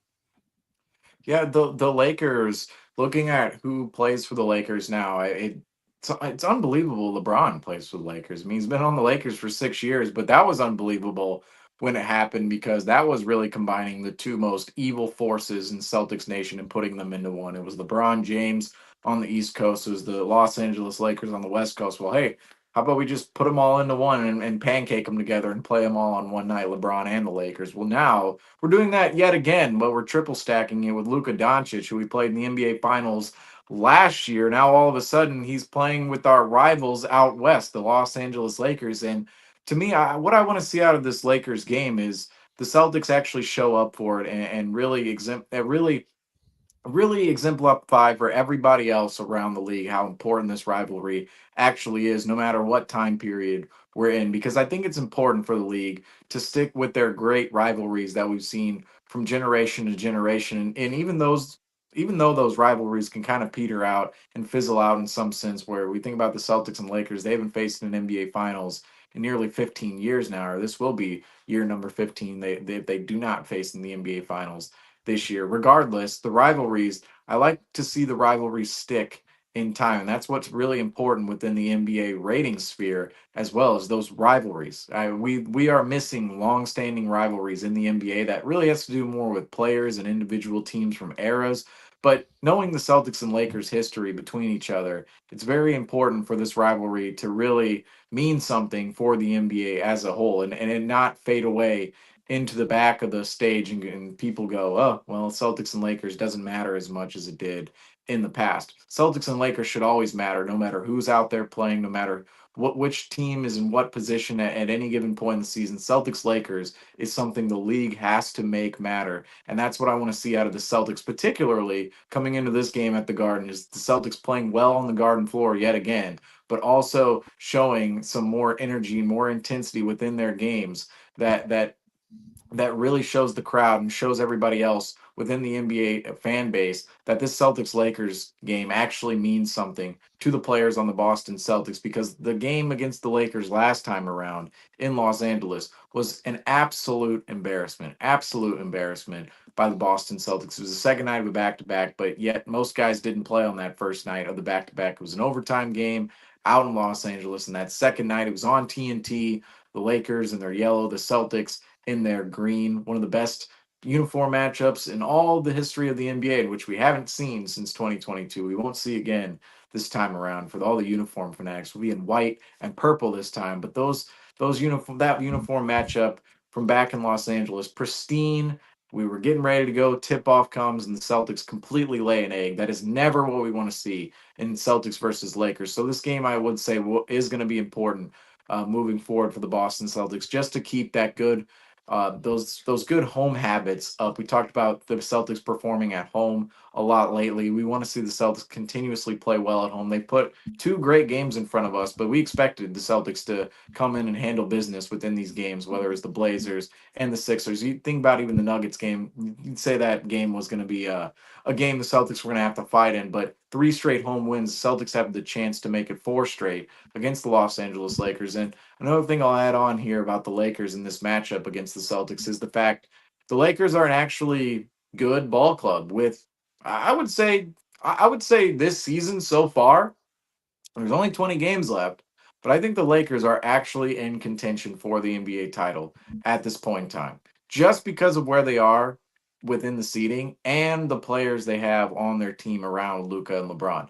There are definite flaws within the Lakers system. Do not get me wrong, but I saw them play in Denver against the Denver Nuggets and the Los Angeles Lakers. What stood out to me is, number one, they're a big physical team. They actually have big bodies out there outside of LeBron and Luka, and even LeBron and Luka, who are quite possibly the Lakers' 2 most vulnerable defenders out there on the floor. Believe it or not, the 2 superstar players are the 2 most vulnerable defenders. That's what really gives me a little worry for the Lakers moving forward is, if your 2 best players are your most vulnerable defenders, that's a little bit of an issue. But the one thing that I look at with the Lakers is the fact both of those guys, they're above 6'7". They're still big guys. Like, even though they're vulnerable defenders, they're traffic cones out there, especially LeBron James at age 40. And we know what Luka Doncic did in the NBA Finals last year.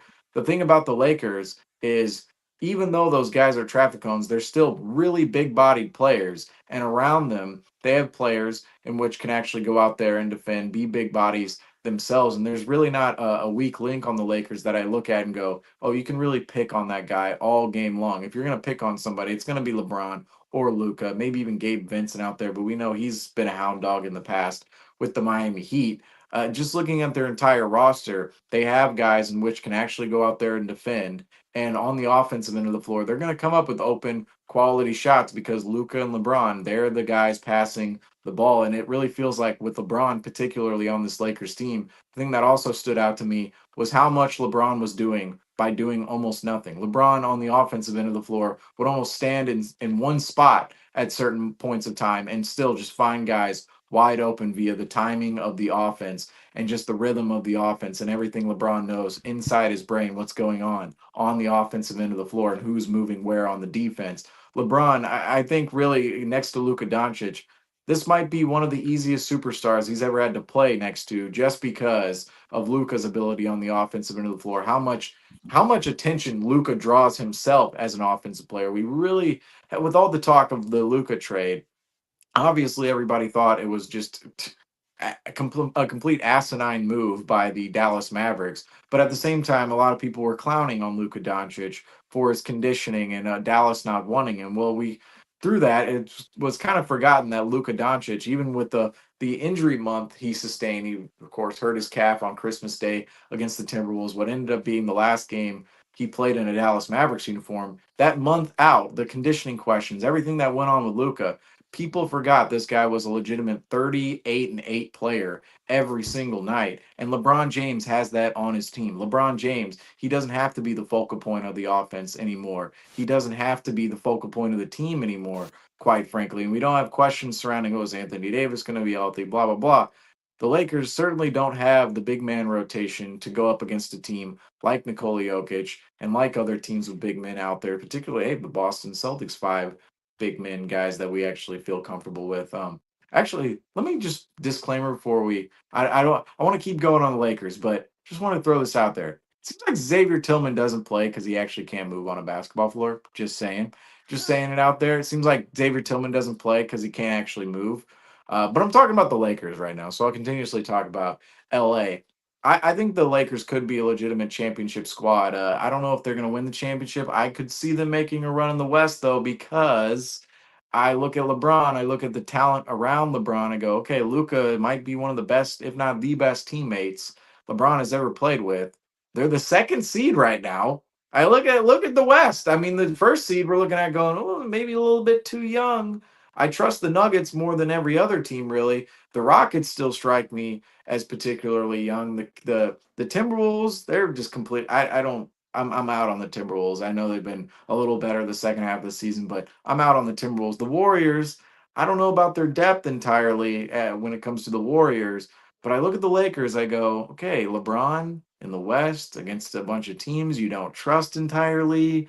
Luka's there. He's an MVP candidate himself, not really this season, but just in general. You have all these big bodies who can defend. They can hit 3-point shots. This looks like one of those teams that could actually make a run with LeBron James. And LeBron James is just never a player that you could ever really doubt in NBA history because he's always going to come through, whether it's the scoring record, whether it was Rob, like you said earlier, came back down from that 3-1 series against the 73-9 team. That's really, at that time, that was the most impressive point of that, is couldn't even beat the Warriors 10 times in the season if you're the league, yet the Cavaliers beat them 4 times in 7 games in the NBA Finals. LeBron James has never been a player that people should ever doubt out there. And really, I look at him with this Lakers squad, him at 40 years old, his son's out there, and I go, oh, JJ Redick as the head coach. I'm going, that's actually a formidable squad. That is a way more formidable squad than we want to give them credit. And of course, they're showing their faces at the TD Garden on Saturday. And I said it last post game or the post game before. I don't remember which one it was. The Celtics cannot give Luka Doncic and the Los Angeles Lakers a good frameable moment to walk away with on their first occasion, on the Garden floor. The Celtics, they have to be out there. They have to be ready. They have to be ready to shut down any memories that the Lakers could gain from the Celtics-Lakers occasion. I don't know if players think about this matchup as much as the fans do, but any Celtics-Lakers occasion is a big one. It's an opportunity to have things framed. It's everything to the both fan bases. But in terms of the players, I do wonder if they think about it in that way. And if they do, this game on Saturday going to be a pretty big one at the TD Garden. So from the Lakers standpoint, I agree. I think they can make a real run here. This is the X factor, though, with the Lakers.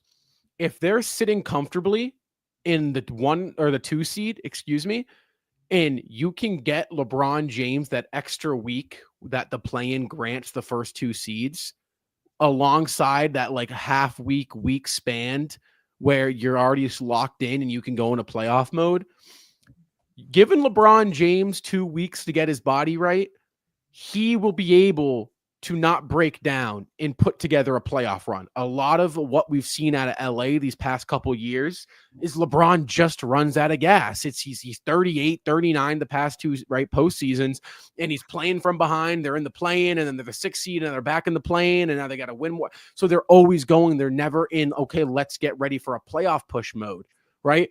Granting LeBron James that time could be scary. Pairing him with Luka Doncic, that's another thing. That's a lot of firepower. Those are 2 guys that they got the tools to do it. Let's look at this from a Celtics versus Lakers standpoint. What's one thing every Celtic great has in common?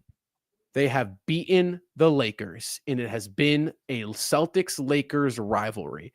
This, my friends, Saturday night at TD Garden at 8:30 on ABC might be the start of the Jason Tatum and Jaylen Brown stamping mark of the rivalry being back. This game, in my eyes, means something. Not a lot of regular season games mean something. This is Luka Doncic. This is LeBron James. LeBron James, right? He doesn't even need to be wearing a Lakers uniform for this fan base to not like him in the battles he's gone at, right? Whether it's in a Cavs Nike uniform in that 7-game series, or the KG versus LeBron days back in Cleveland before he went to Miami, and those rigorous series in the Heat uniform against the older Paul Pierce and KG, right? This is LeBron. This is the Lakers. This is Tatum. This is Brown, the champs, the Celtics. This is the rekindling of what is the greatest rivalry in basketball history. And I am excited. And this is the analyst in Robbie going, right? The guy that covers the Celtics. I'm leaving the show, and the fan is going to step in for a second. Because if you're the Boston Celtics, you win this game. This is must win. This is, like you said, Seamus, this is Luka Doncic's first game as a Laker playing the Boston Celtics. Luka just went up against this. Luka and LeBron will be walking to that building in TD Garden and saying, screw this place. I don't like it here, right? I don't like these fans. I don't like Jason Tatum. Maybe not LeBron, but Luka. I don't like the fans. I don't like the team. I don't like the organization. And if I'm the Boston Celtics, you're walking in to your locker room on TD Garden on Saturday night, and you're saying, beat LA. I don't like the Lakers. I don't like Luka. I don't like anything. You don't want anything to do with them. And I'm excited because this is, in my opinion, the first chapter into the Jaylen Brown and Jason Tatum Celtic.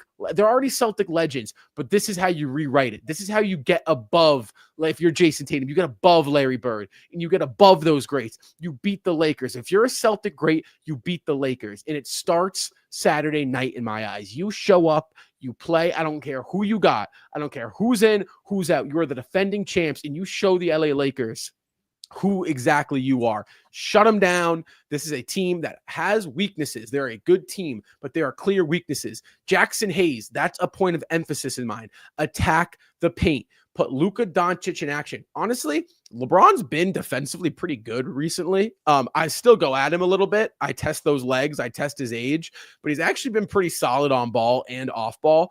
But there's a real hole there. Put Luka in the action. So you did it all NBA Finals long, and you exposed him.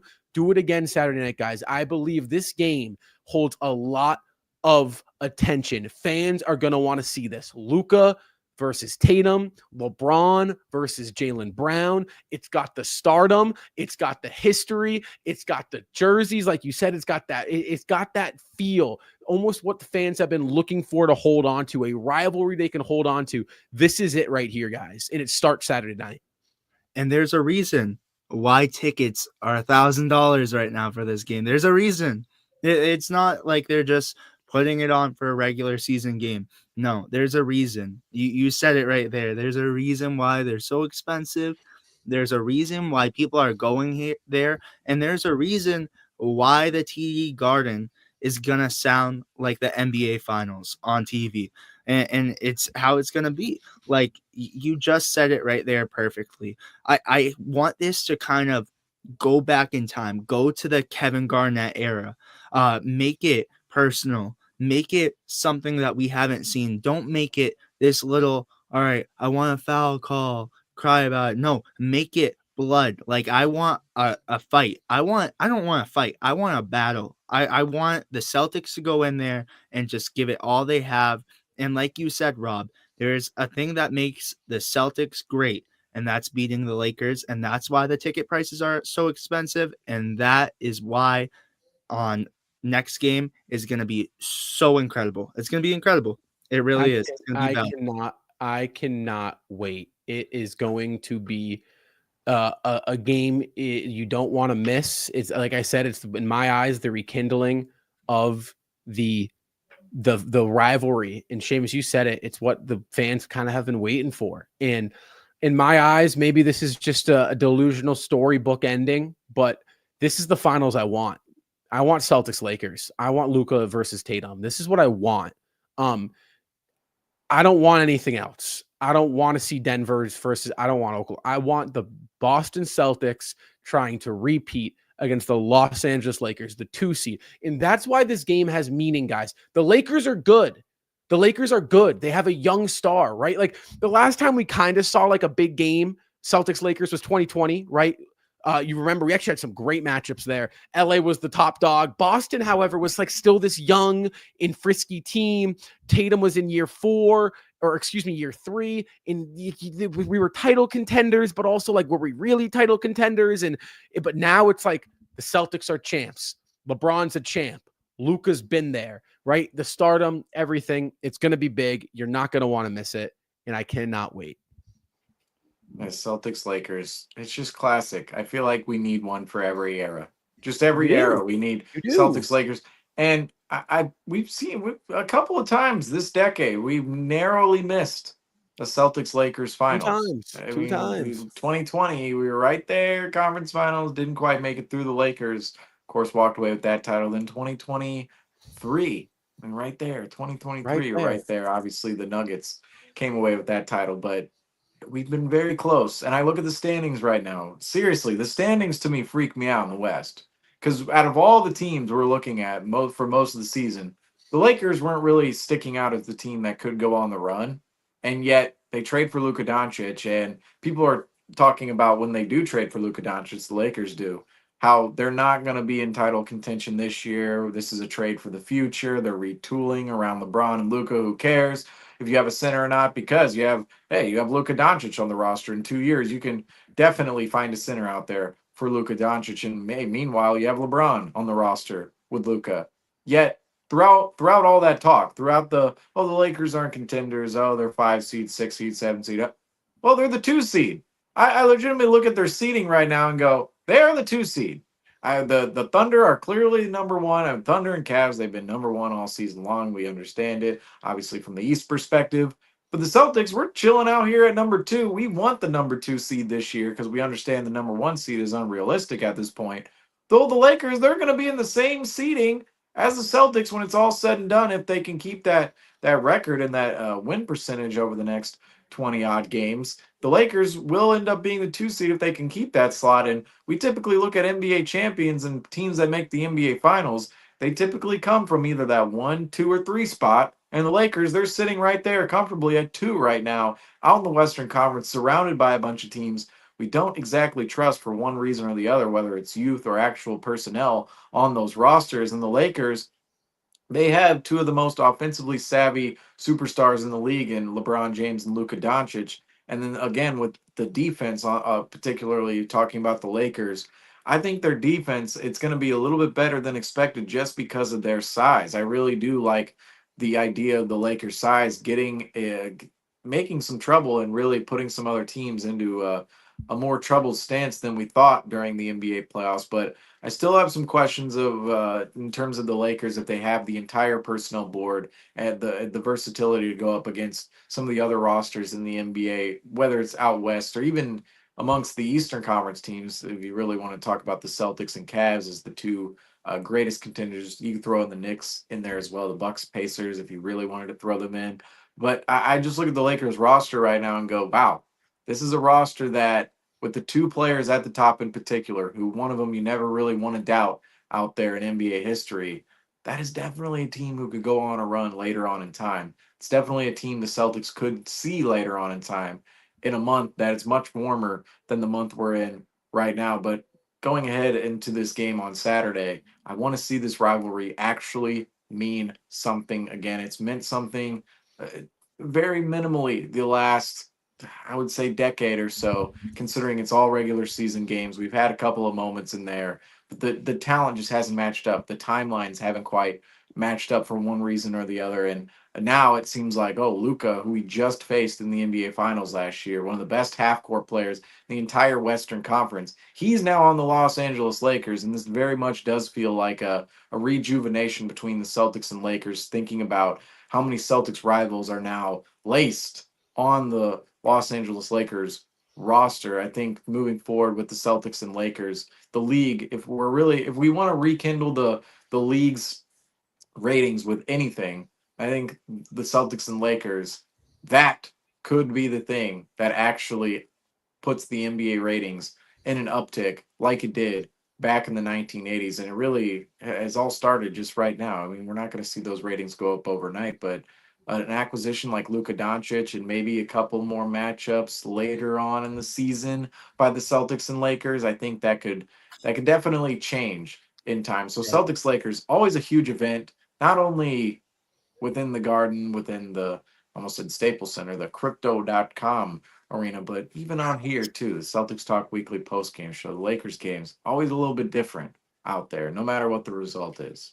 Can I just add on one little thing? Kind of with them, just a little really quick. Do you guys think potentially we could see another Celtics rival with the Lakers? Did anyone else see what Luka put on Kyrie's live, or was that just me that saw that? No, I did not see that. Reveal it. Oh, all right. So on Kyrie's live, Luka said, "You gotta get out of there, bro." And I heard that it was actually real. Now you gotta correct me. Did you get Centel? Did the Celtics Talk Weekly program? No, it was a lie. I swear I've seen a few different things. We're gonna have to fact check you. We might have just had our Centel moment. Oh my gosh, I hope not. But I'm pretty sure. I'm like 95. I feel like I would have seen that everywhere. I saw it a couple times. I saw it like 2 times today, and I saw it I think yesterday or something like that. The video on it. And then I looked in the comments because I'm like, I must have got sent out. And they were like, no, Luka's just a troll anyways, so it makes sense. I don't know, but I'm pretty sure because I saw that and I'm like, could we potentially see Kyrie someday going to LA too? You know, bringing that crazy. I don't know. I'm trying to find it. Yeah, because it was on. I saw a couple times on TikTok. I saw it on some stories. Just check because I swear if I got sent out. Oh, I don't know. I didn't see it. We'll have to cover it next time. We'll cover it next time. I do think this is the rekindling of this of this rivalry. Tatum and Luka. Tatum is not like Luka. I mean, he's been very right. If you went on the watch the Jeff Teague podcast, it was very clear they were joking at it. Right, they were kind of poking at it, and you could see like everyone kind of knew in the room what everyone was talking about. But JT does not like Luka Doncic. He doesn't want anything to do with Luka Doncic. He doesn't like when people call Luka Doncic better than him. And we've seen him every time him and Luka square off, he shows up. That's the rivalry right there. Luka versus Tatum. Celtics versus Lakers. LeBron, it's a shame. Not really a shame because if this was LeBron about 10 years ago, I'd be scared for my life. But it's a shame LeBron's on the back a couple seasons of his career. But again, there's a narrative. I absolutely think it's rekindling, no doubt. Yeah, there we go. We have audio on this. Better leave that organization. No way. No, I think it's a screenshot. That would have been. Wait. Oh my gosh, I think it is. Nope. I think I got sent out. I think I did. So the Celtics Talk Weekly has officially been sent out. It was due time, but we have gotten. My bad. That's all my fault. I'm sorry. Yeah. I know. Didn't NBA Centel get shut down this past week? There were a ton of NBA accounts who were actually sad about their dismemberment from X/Twitter. I mean, I don't know. Sometimes I'm torn on the meme accounts. Sometimes they go too far. Sometimes you have Shams tweeting about Luka Doncic and everybody thinking it's a meme at 3 a.m. But then it's like, they're funny. No. That was. I thought. Centel. Oh my gosh! I can't believe it's like. No, because I saw it. It happens to the best of us, man. It happens to the best of us. This is the thing, though. I saw it on several different things. So I'm like, no way. Oh, I can't believe that. That's too funny. Well, that's the perfect place to end it off, right there. is the Celtics Talk Weekly? What's funny though is you suggested he was Centelled only for the reveal of it being exactly that. Something like that is like that's news. Like you see that everywhere. If you tell me that organization, you guys would have known. Yeah, sure. well, it happens. What are you gonna do? What are you gonna what are you gonna do? But with that That's why you said, guys, block these accounts. Everybody loves these meme accounts. You block them. Absolutely block them. Don't listen to Griffin on the Lakers side, you know. You can listen to Too him far all away about from the LA and Maine. Just Yeah. too far away. Yeah. Much different coast. He's an East Coast guy. East Coast guy. He doesn't worry about the West Coast. But again, guys, the Boston Celtics, they walk away with a 123-105 dominating performance against the Philadelphia 76ers. Guys, again, the Celtics are going to face off in a marquee matchup against the Los Angeles Lakers this Saturday, March 8th. Tip-off there is a primetime late 8:30. Catch that game on ABC or ESPN alongside NBC Sports Boston. Guys, after the final buzzer sounds there, come right back here to Celtics Talk Weekly postgame show. We will have you covered for postgame live after the final buzzer. Guys, again, we cannot wait for that matchup, and it was a great win today and a great win with a Celtics-Lakers future game in the books. To means you cue that music, guys. And as always, until next time, guys, from all of us, go Celtics.